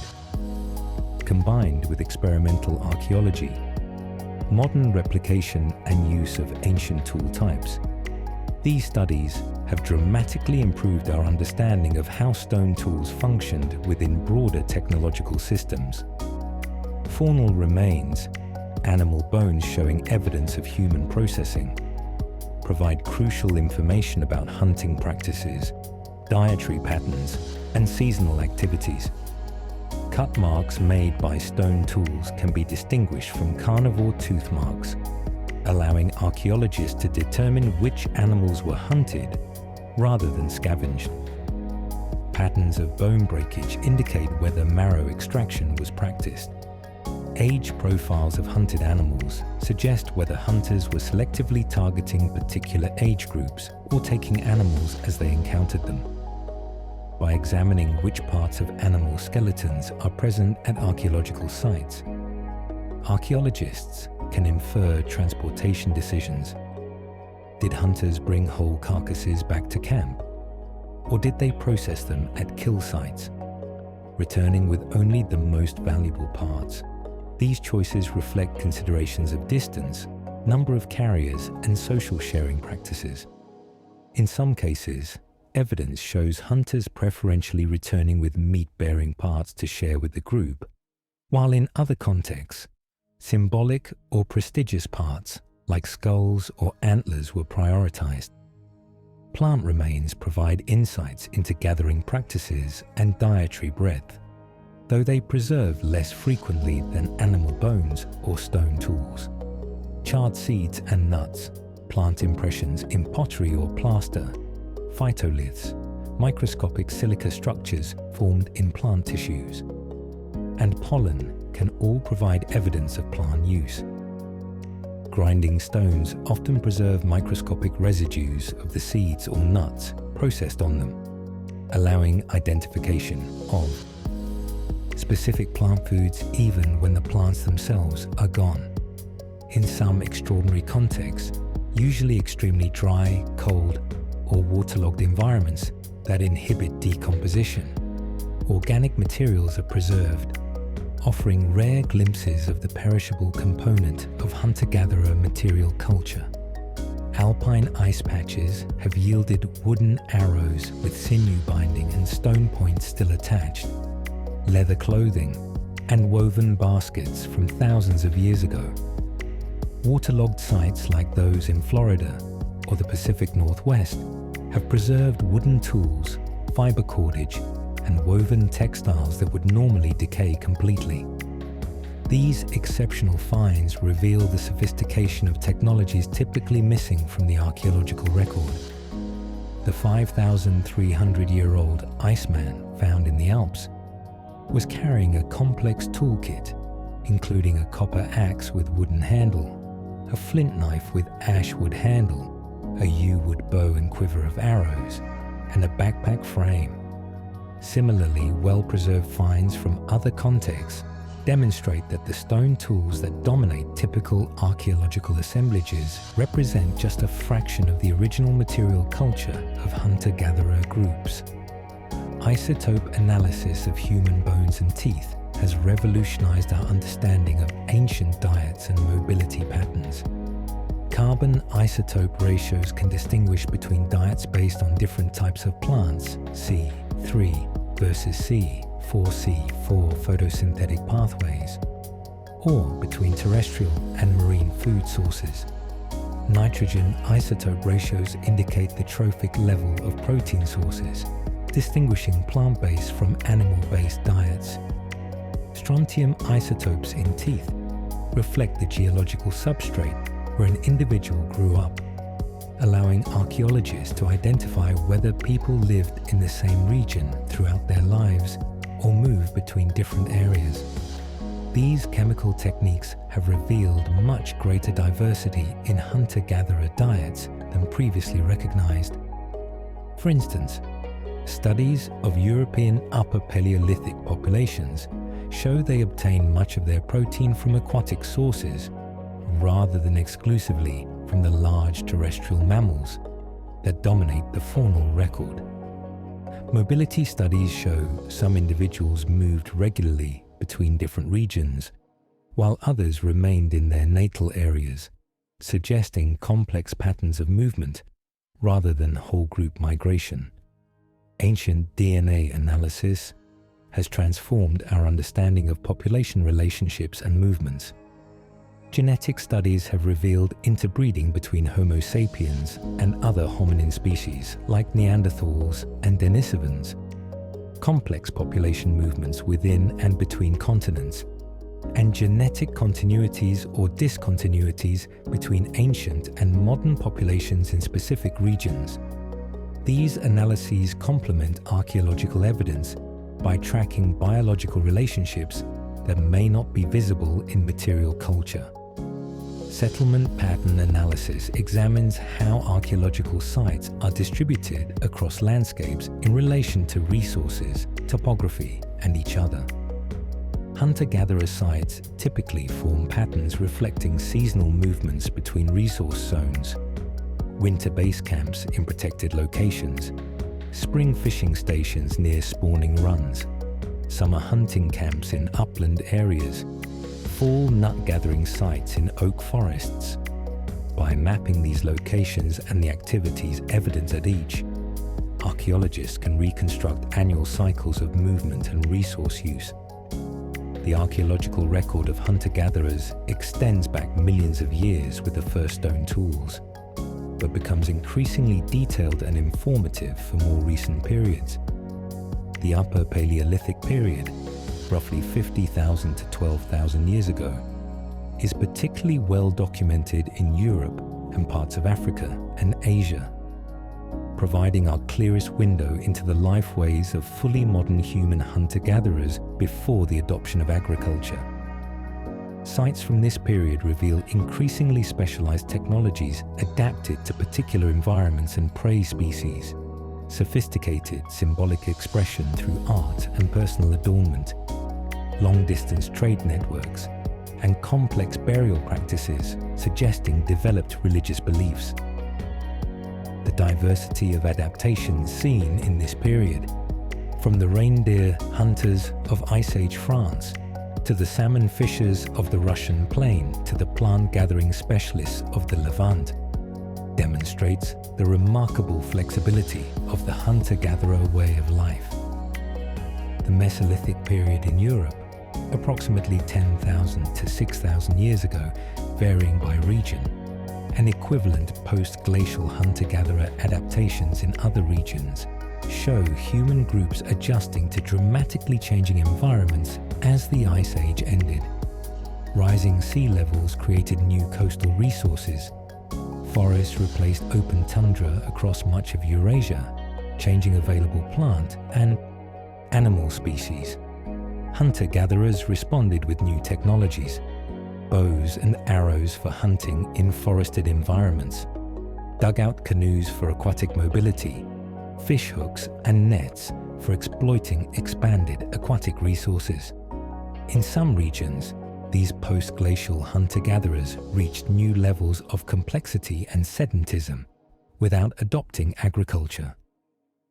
The Northwest Coast cultures of North America developed elaborate social hierarchies, permanent wooden villages, and rich artistic traditions, while maintaining a foraging economy based primarily on salmon and other marine resources. The Jomon culture of Japan created some of the world's earliest pottery as early as 16,000 years ago, thousands of years before adopting agriculture, using these vessels for cooking and storing nuts, shellfish, and fish. These complex hunter-gatherer societies challenge traditional assumptions about the relationship between agriculture and social complexity. They demonstrate that under conditions of exceptional resource abundance, hunter-gatherers could develop many features typically associated with agricultural societies: sedentary settlements, food storage, social hierarchies, specialized crafts, and elaborate material culture, without domesticating plants or animals. These cases suggest that resource concentration and predictability, rather than agriculture per se, may be the key factors enabling greater social complexity. The transition to agriculture and the end of an era. The transition from hunting and gathering to agriculture represents perhaps the most consequential transformation in human history, fundamentally altering our relationship with the natural world and setting the stage for all subsequent developments in social complexity. Yet this Neolithic revolution was neither sudden nor inevitable. It occurred independently in multiple regions over thousands of years, through gradual shifts in subsistence strategies, rather than abrupt changes. The earliest evidence for deliberate cultivation comes from the Fertile Crescent region of the Middle East, around 11,500 years ago. At sites like Abu Huraira in Syria, archaeological evidence shows a gradual transition from gathering wild rye and wheat to cultivating domesticated varieties.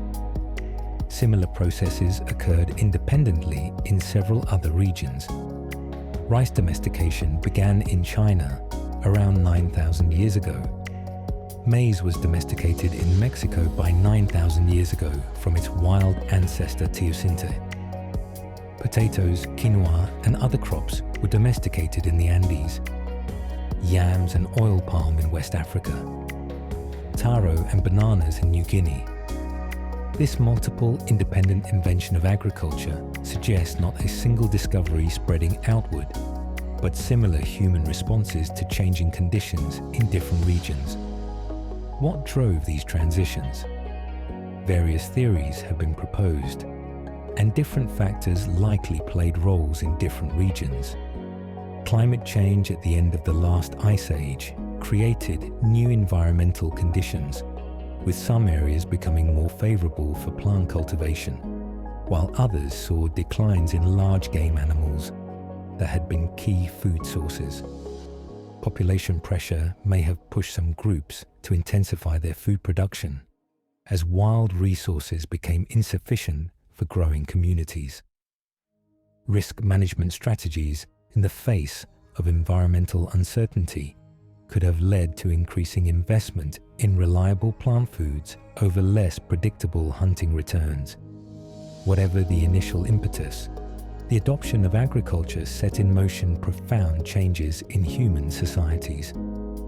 Sedentism, living in permanent settlements rather than moving seasonally, became increasingly common as investments in fields and food storage facilities tied people to specific locations.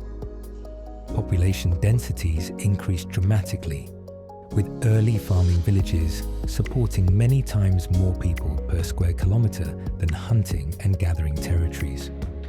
Material culture expanded as reduced mobility allowed for the accumulation of pottery, furniture and other objects too heavy or bulky for frequent transport. Social structures transformed as well. Property concepts developed around land that had been improved through cultivation, creating new forms of wealth that could be accumulated and inherited. Social hierarchies emerged, initially perhaps based on kin relationships or ritual knowledge, but increasingly tied to control of land and surplus production. Gender relations shifted as women's roles in food production changed, and as increased childbearing became both possible due to sedentism and desirable for field labor. Yet, agriculture's advance wasn't uniformly advantageous or inevitable. Archaeological evidence consistently shows declines in human health with the adoption of farming. Skeletal remains of early.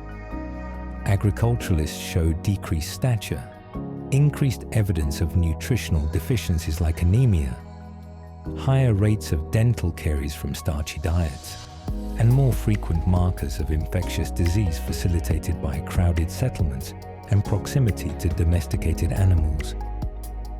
Given these apparent disadvantages, why did agriculture replace hunting and gathering across most of the globe? Several factors likely contributed.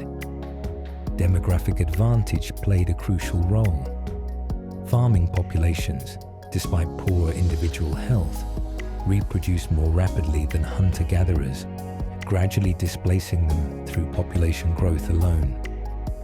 Territorial expansion by farmers reduced land available to foragers. In some regions, hunter-gatherers adopted farming voluntarily after exposure to its possibilities, while in others, they were absorbed into or eliminated by expanding agricultural populations. The hunter-gatherer way of life didn't disappear overnight. For thousands of years after the initial development of agriculture, mixed economies combining cultivation with significant hunting and gathering persisted in many regions. Some environments proved unsuitable for early farming techniques, allowing hunter-gatherer societies to continue in deserts, Arctic regions, dense tropical forests, and other challenging landscapes. As recently as the 19th and early 20th centuries, hundreds of hunter-gatherer societies still existed across the globe, though most were by then impacted by contact with agricultural or industrial societies. Today, the pure hunter-gatherer lifestyle has virtually disappeared. A few groups like the Hadza of Tanzania and segments of the Inuit in the Arctic maintain significant elements of traditional foraging practices, but even these communities are increasingly affected by outside economic forces, conservation policies that restrict traditional land use, climate change, altering resource availability, and cultural pressures. The world's last isolated hunter-gatherer groups are now in contact with national societies and global economies. The disappearance of hunter-gatherer lifeways represents an incalculable loss of human knowledge and cultural diversity. These societies developed sophisticated understanding of local environments, medicinal plants, sustainable resource management, and egalitarian social systems that offered alternative models to hierarchical state societies. Their languages, often with unique grammatical structures and lexical distinctions reflecting specialized environmental knowledge, are disappearing at alarming rates. As these cultures disappear, we lose not just anthropological subjects, but alternative visions of human possibility, ways of relating to the natural world, organizing society, and finding meaning that developed over tens of thousands of years of adaptation to diverse environments. The legacy of our hunter-gatherer past lives on in our bodies and minds. Our cravings for calorie-dense foods like sugar and fat made perfect sense in environments where such nutrients were rare and valuable. Our capacity for endurance running, unusual among primates, evolved for persistence hunting in the heat of the African savanna. Our deep need for close social bonds and intuitive distrust of strangers reflect the importance of group cohesion in small bands, where cooperation meant survival. Even our psychological predispositions bear the imprint of our evolutionary past. The universal human tendency to classify the natural world into distinct categories, the ease with which children learn language, our intuitive understanding of social relationships, and our capacity for mental mapping of landscapes all reflect cognitive adaptations that enhance survival in hunter-gatherer context. Studies in evolutionary psychology suggest that many seemingly irrational biases in modern decision-making may have been adaptive in ancestral environments, where different trade-offs between risk and reward prevailed. The enduring significance of hunter-gatherer life. As we've explored throughout this examination of early human hunter-gatherers, this way of life represents not a primitive stage to be transcended, but the foundational human experience that shaped who we are today. For thousands of generations, our ancestors lived in intimate connection with the natural world, developing profound knowledge of their environments and complex social systems that balanced individual autonomy with group cohesion. The psychological and social adaptations that evolved during this longest period of human existence continue to influence how we think, feel, and relate to one another, even in our radically different modern context. Understanding the hunter-gatherer past helps us recognize both the remarkable achievements of modern civilization and its potential costs. Our ancient ancestors faced challenges we've largely overcome: high infant mortality, vulnerability to predators, limited medical knowledge. But they also enjoyed strengths we sometimes lack: intimate community bonds, meaningful connection to the natural world, and a direct relationship between their labor and their survival. Hunter-gatherer societies demonstrated remarkable sustainability, maintaining stable relationships with their environments over thousands of years. Their intimate knowledge of local ecosystems, cultural restrictions on overharvesting, and flexible mobility that prevented overexploitation of any single area created a sustainable relationship with the natural world that modern societies struggle to achieve. While we should avoid romanticizing, hunter-gatherers certainly altered their environments and occasionally drove species to extinction. the overall impact of foraging societies on the planet was far less disruptive than agricultural or industrial civilizations. The social arrangements of hunter-gatherer societies also offer provocative contrast to contemporary society. Their egalitarian structures, with few status distinctions and minimal material inequality, challenge assumptions about human nature as inherently hierarchical or competitive. Their communal child-rearing practices, with children learning through observation and participation rather than formal instruction, suggest alternative approaches to education.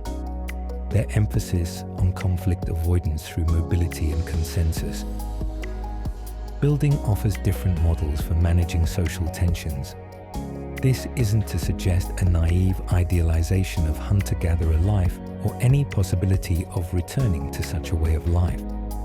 Current human population levels alone make that impossible.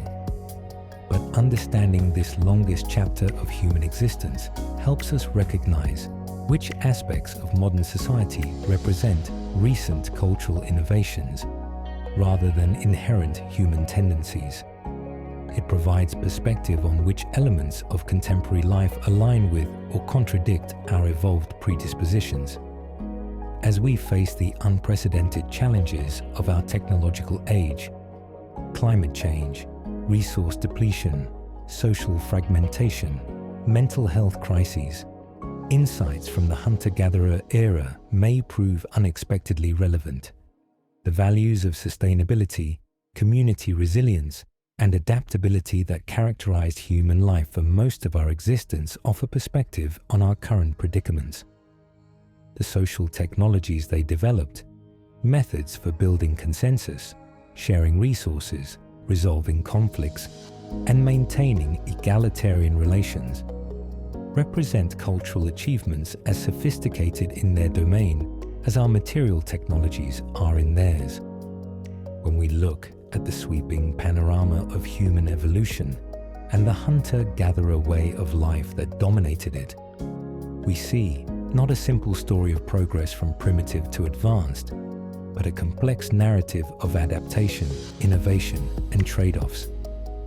From the first bipedal steps of our earliest ancestors to the global migrations that eventually populated 6 continents, from the first deliberately shaped stone tools to the intricate technologies of recent hunter-gatherers, this foundational chapter of human existence represents an extraordinary achievement, one that shaped our species and continues to influence who we are today. The hunter-gatherers who preceded us were not failed farmers or proto-industrialists. They were sophisticated adapters to their environments, creators of technologies perfectly suited to their needs, and developers of social systems that sustained human communities for countless generations.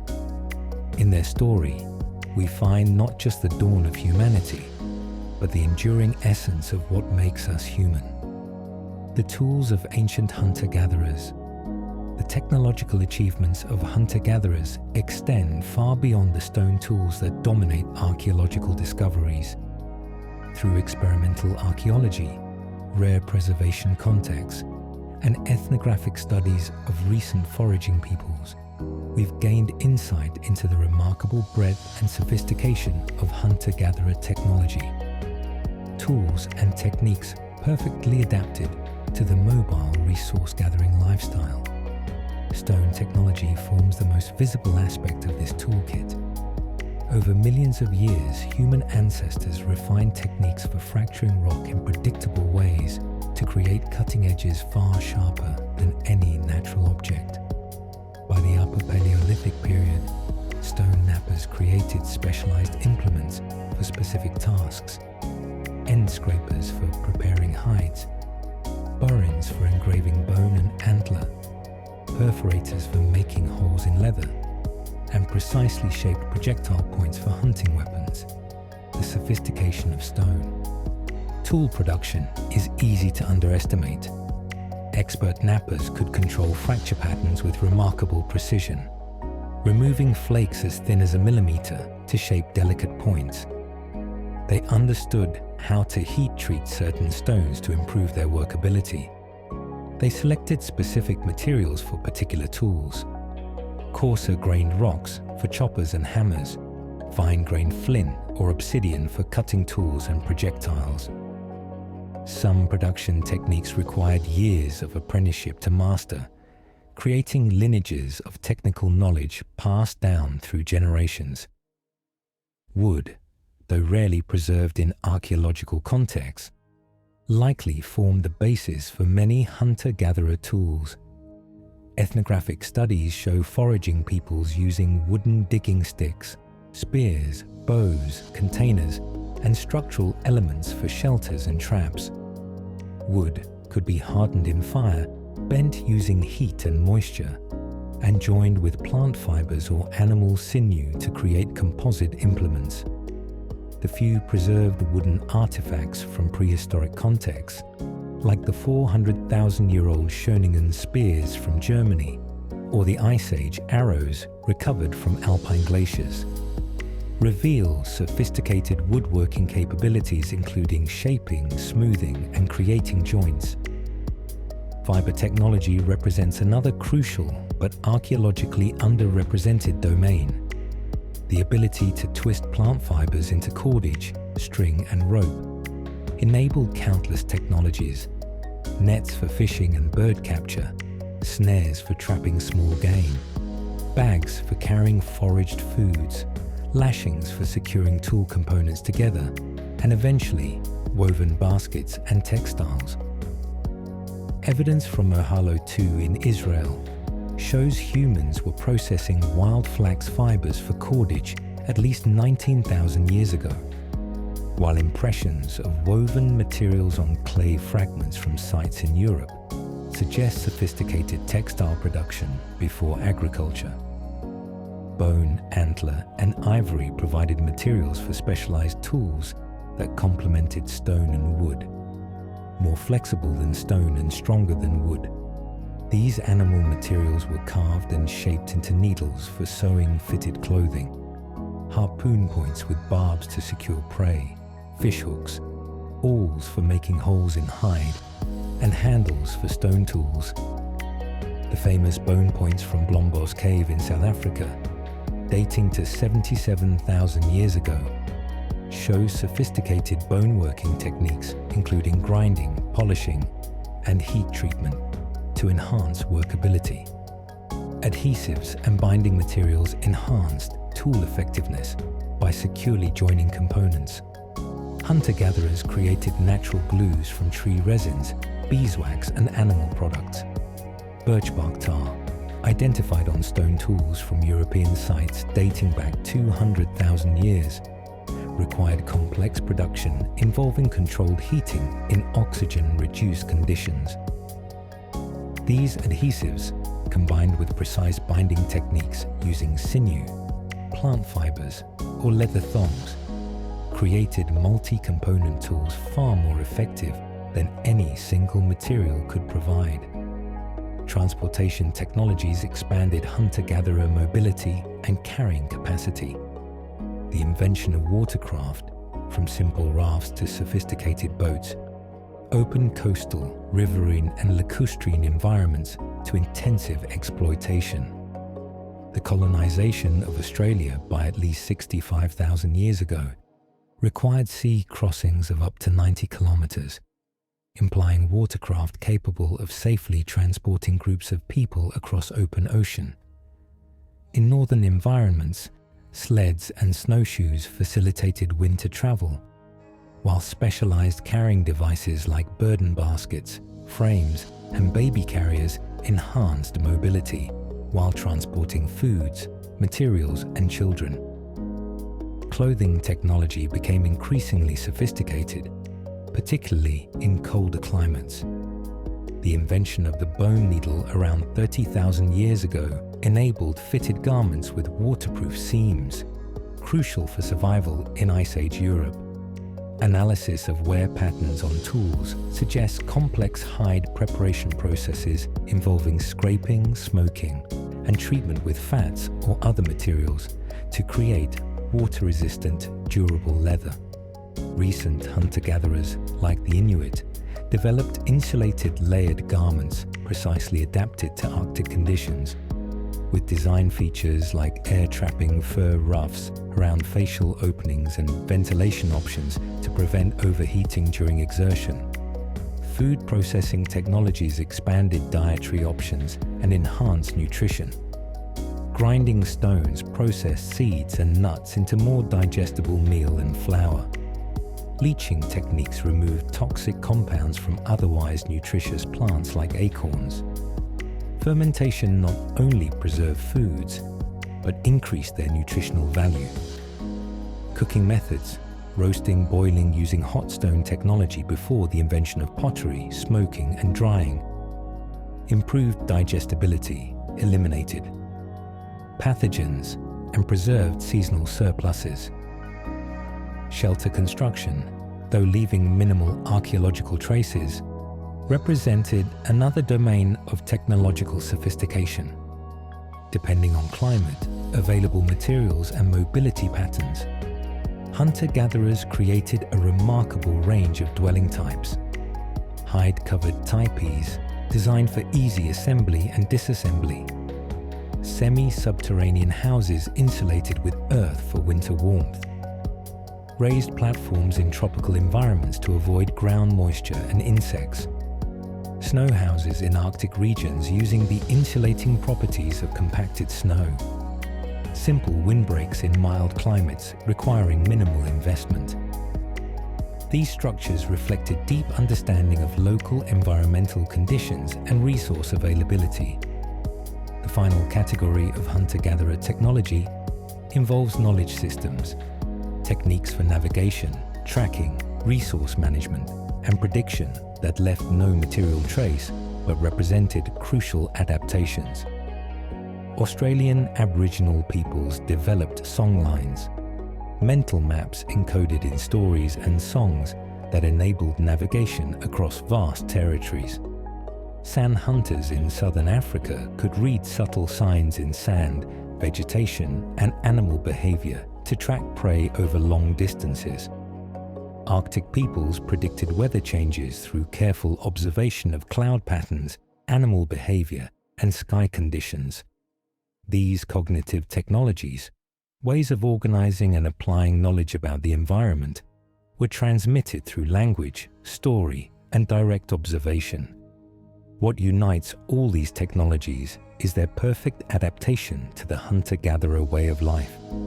They favored portability over permanence, multifunctionality over specialization, and renewable materials over durability. They represented pragmatic solutions to the challenges of mobile existence and the requirements of extracting energy from undomesticated landscapes. Far from primitive, they embodied sophisticated understanding of materials, environmental conditions, and human needs, developed and refined over countless generations of observation, experimentation, and cultural transmission. Voices from the Edge. Recent hunter-gatherers.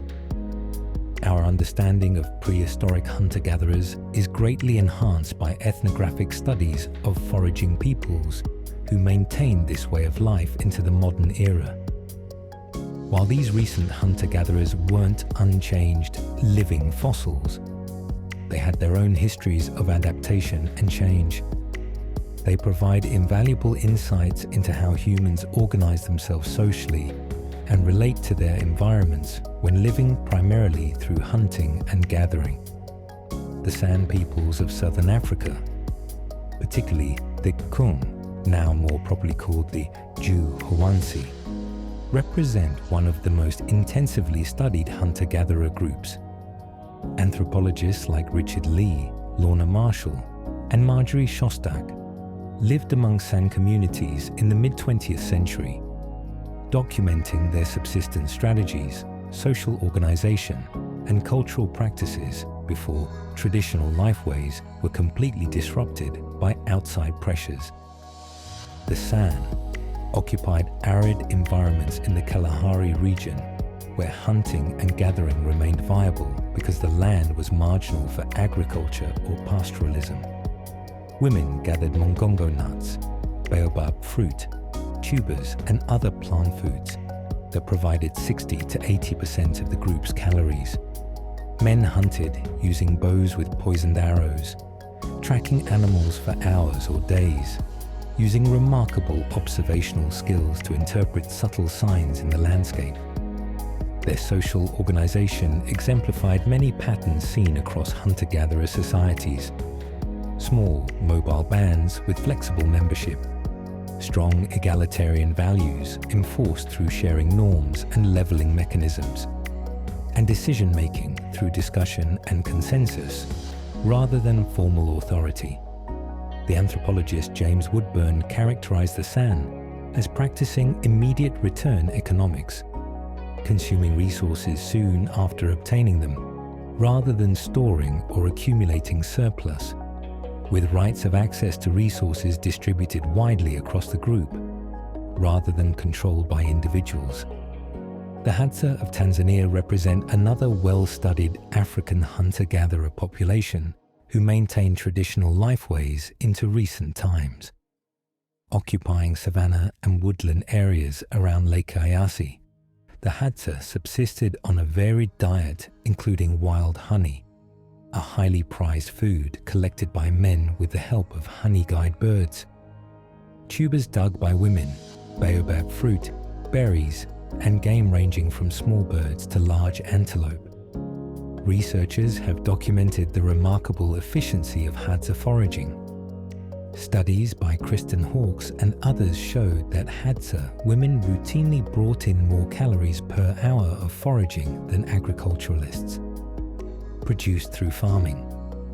Children contributed significantly to their own nutrition from an early age by gathering easily accessible foods, while older individuals remained productive well into what we would consider retirement age, providing expertise even as their physical capabilities declined. The Hadza exemplify the highly mobile, flexible settlement patterns typical of many hunter-gatherers. Camps move frequently in response to local resource depletion, social conflicts, or seasonal changes in food availability. Camp composition changed regularly as individuals and families chose to join different groups based on social ties, resource conditions, or personal preference. This mobility served as a primary conflict resolution mechanism. Rather than developing elaborate systems for adjudicating disputes, individuals could simply move to another camp if tensions became problematic. In Australia, Aboriginal peoples developed sophisticated hunter-gatherer adaptations to the continent's diverse environments, from coastal regions to arid interior deserts. Their traditional knowledge systems, often referred to as dreamtime or the dreaming, combined practical ecological information with spiritual significance, creating integrated frameworks for understanding and managing their environments. Australian Aboriginal groups practice forms of fire stick farming, controlled burning that created mosaic landscapes with areas in different stages of regrowth, enhancing plant diversity and improving habitat for game animals. This active environmental management challenges simplistic distinctions between hunter-gatherers and agriculturalists, demonstrating that foragers could significantly modify their environments to enhance productivity without domesticating specific species. Indigenous peoples of the North American Great Basin, including Shoshone, Paiute, and Washoe groups, exemplify hunter-gatherer adaptations to challenging arid environments with widely scattered resources. These groups developed remarkable knowledge of plant resources, harvesting and processing over 150 species, including pine nuts, mesquite beans, agave, various seeds, roots, and berries. Anthropologist Julian Stewart's classic studies of Bazan Plateau groups documented how their social organization shifted seasonally, dispersing into small family units during lean seasons, then aggregating into larger groups for communal rabbit drives, antelope hunts, or pine nut harvests when resources permitted. Arctic hunter-gatherers, like the Inuit, formerly called Eskimo, developed perhaps the most specialized adaptations to extreme environments. Subsisting primarily on marine mammals, fish, and caribou in regions where plant foods were scarce, they created technologies perfectly suited to Arctic conditions.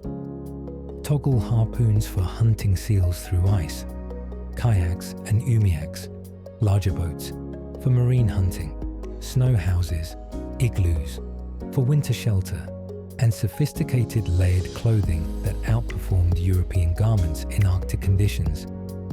Inuit social organization reflected the challenges of their environment. Extended family groups formed the basic social unit, with leadership based on skill and knowledge rather than formal authority. Food sharing was institutionalized through specific customs, determining how different parts of hunted animals would be distributed within and between families. Their knowledge systems included sophisticated understanding of ice conditions, weather prediction, animal behavior, and navigation in landscapes with few fixed landmarks. The northwest coast cultures of North America, including groups like the Tlingit, Haida, and Coast Salish, demonstrate that hunter-gatherers could develop highly complex social systems under conditions of exceptional resource abundance. These societies were based primarily on salmon fishing, supplemented by other marine resources, wild game, and gathered plants, with food storage allowing them to survive seasonal scarcity. Unlike most hunter-gatherers, Northwest Coast peoples were largely sedentary, living in substantial permanent villages with large wooden houses. They developed hereditary social ranks, elaborate artistic traditions, and complex ceremonial systems, including the famous potlatch, where leaders displayed and redistributed wealth. Their example challenges simplistic equations between subsistence mode and social complexity, showing that hunter-gatherers could develop hierarchical social systems and material wealth differentiation when resources were sufficiently abundant and predictable.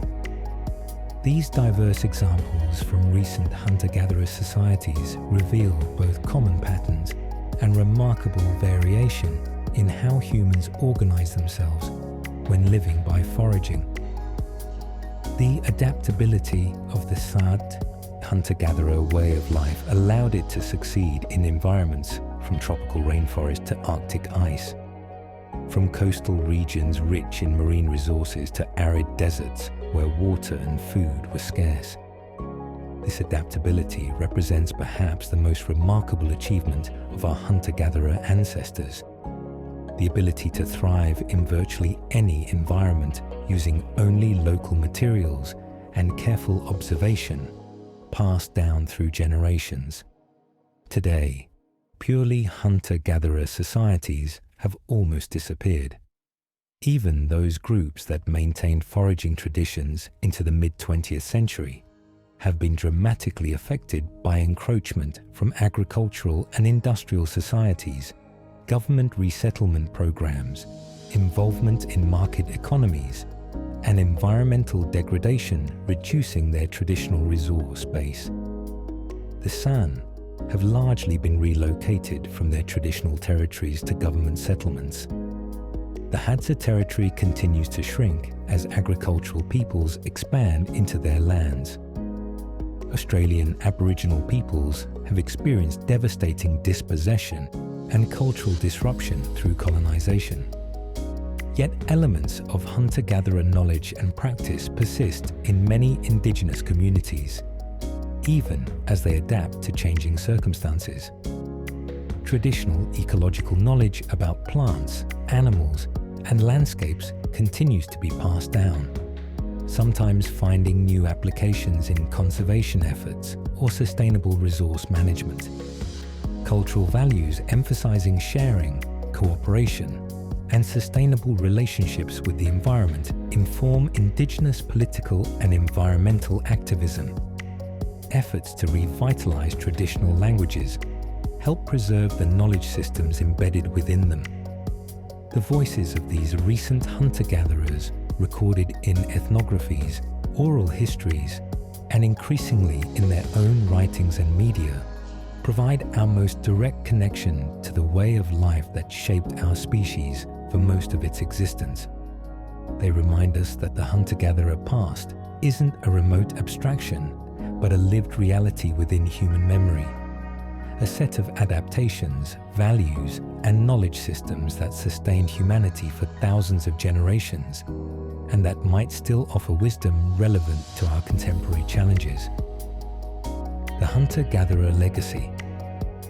As we conclude our exploration of the hunter-gatherer era, the longest chapter in human existence, we return to its enduring significance for understanding both our past and our present. From the first bipedal steps of our earliest ancestors to the complex technologies and social systems of recent foraging peoples, this way of life shaped our species physically, cognitively, and socially. Its legacy lives on in our bodies, our minds, and perhaps most importantly, in the alternative visions of human possibility it offers. The hunter-gatherer way of life succeeded for over 2 million years, an extraordinary span compared to the mere 12,000 years of agriculture or the few centuries of industrial civilization. During this time, humans spread from their African origins to occupy virtually every terrestrial environment on Earth, developing specialized knowledge and technologies adapted to each new landscape they encountered. This remarkable achievement depended not on dominating nature through force, but on intimate understanding of ecological relationships and careful adaptation to local conditions. The success of hunter-gatherers challenges us to reconsider what progress means in human history. The conventional narrative portrays a straightforward advance from primitive foraging to sophisticated agriculture to modern industrial civilization. Yet, archaeological and anthropological evidence reveals that early agriculturalists often experienced worse health, shorter lives, more social inequality, and greater vulnerability to famine than their hunter-gatherer predecessors. What was gained in productivity and population density was often lost in quality of life for individuals. This isn't to romanticize hunter-gatherer existence. It had its own hardships, from higher infant mortality to vulnerability to environmental fluctuations. But recognizing the trade-offs involved in each subsistence system helps us see our current situation more clearly. The extraordinary material abundance of modern industrial societies comes with its own costs. Environmental degradation, climate change, lifestyle diseases, social alienation, that parallel in some ways the trade-offs our ancestors made in adopting agriculture. The hunter-gatherer legacy offers particular perspective on several contemporary challenges. Our current environmental crisis stems partly from treating nature as a resource to be exploited, rather than a community of beings with whom we share reciprocal relationships. A fundamental shift in worldview that accompanied the transition from foraging to farming. Hunter-gatherer perspectives on human-nature relationships, emphasizing partnership rather than dominance, may offer conceptual resources for developing more sustainable ways of living. Similarly, the striking social inequality of modern societies contrasts sharply with the egalitarianism that characterized most hunter-gatherer groups. The mechanisms they developed for preventing dominance and ensuring resource sharing, from demand sharing to mobility to leveling behaviors, remind us that extreme inequality isn't an inevitable feature of human society, but a relatively recent development. Their example challenges us to question whether our current social arrangements reflect human nature, or simply one possible configuration of human possibilities. The psychological well-being of hunter-gatherers also offers provocative contrasts to contemporary experience. Studies of recent foraging peoples typically show lower rates of anxiety, depression, and chronic stress than industrial populations, despite material conditions we would consider impoverished. Their close social bonds, physical activity integrated into daily subsistence, clear sense of purpose and meaning, and direct connection to the natural world align remarkably well with factors psychologists now identify as crucial for human happiness and mental health. Perhaps most importantly, the hunter-gatherer era demonstrates human adaptability. Our species' remarkable capacity to create cultural solutions to environmental challenges. This adaptability represents our greatest evolutionary gift, and perhaps our best hope for addressing the unprecedented challenges of our current moment. Just as our hunter-gatherer ancestors developed sophisticated cultural adaptations to environments from the Arctic to the Kalahari, we might yet develop cultural adaptations that allow us to live sustainably and meaningfully in the world we've created. The hunter-gatherers who preceded us were not failed farmers or proto-industrialists. They were sophisticated adapters to their environments, creators of technologies perfectly suited to their needs, and developers of social systems that sustain human communities for countless generations. In their story, we find not just the dawn of humanity, but the enduring essence of what makes us human.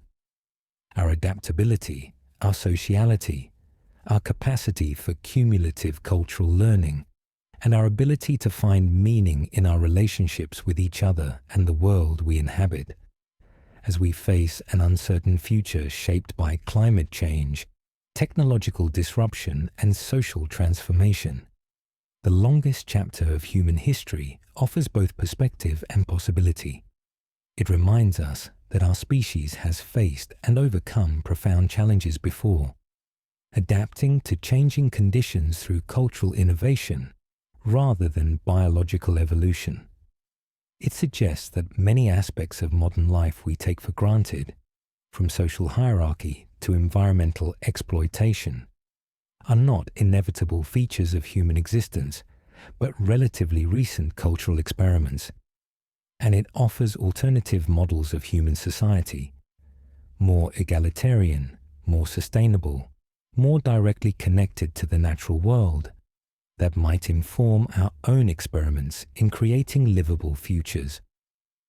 The dawn of humanity was not the simple beginning of an inevitable march toward our current civilization, but the emergence of a remarkably successful way of life that shaped our species for millions of years.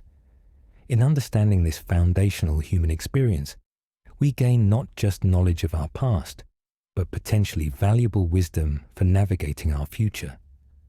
Wisdom earned through thousands of generations of human adaptation to the diverse environments of our planet. The legacy of our hunter-gatherer ancestors lives on not just in archaeological remains and anthropological studies, but in the very essence of what it means to be human.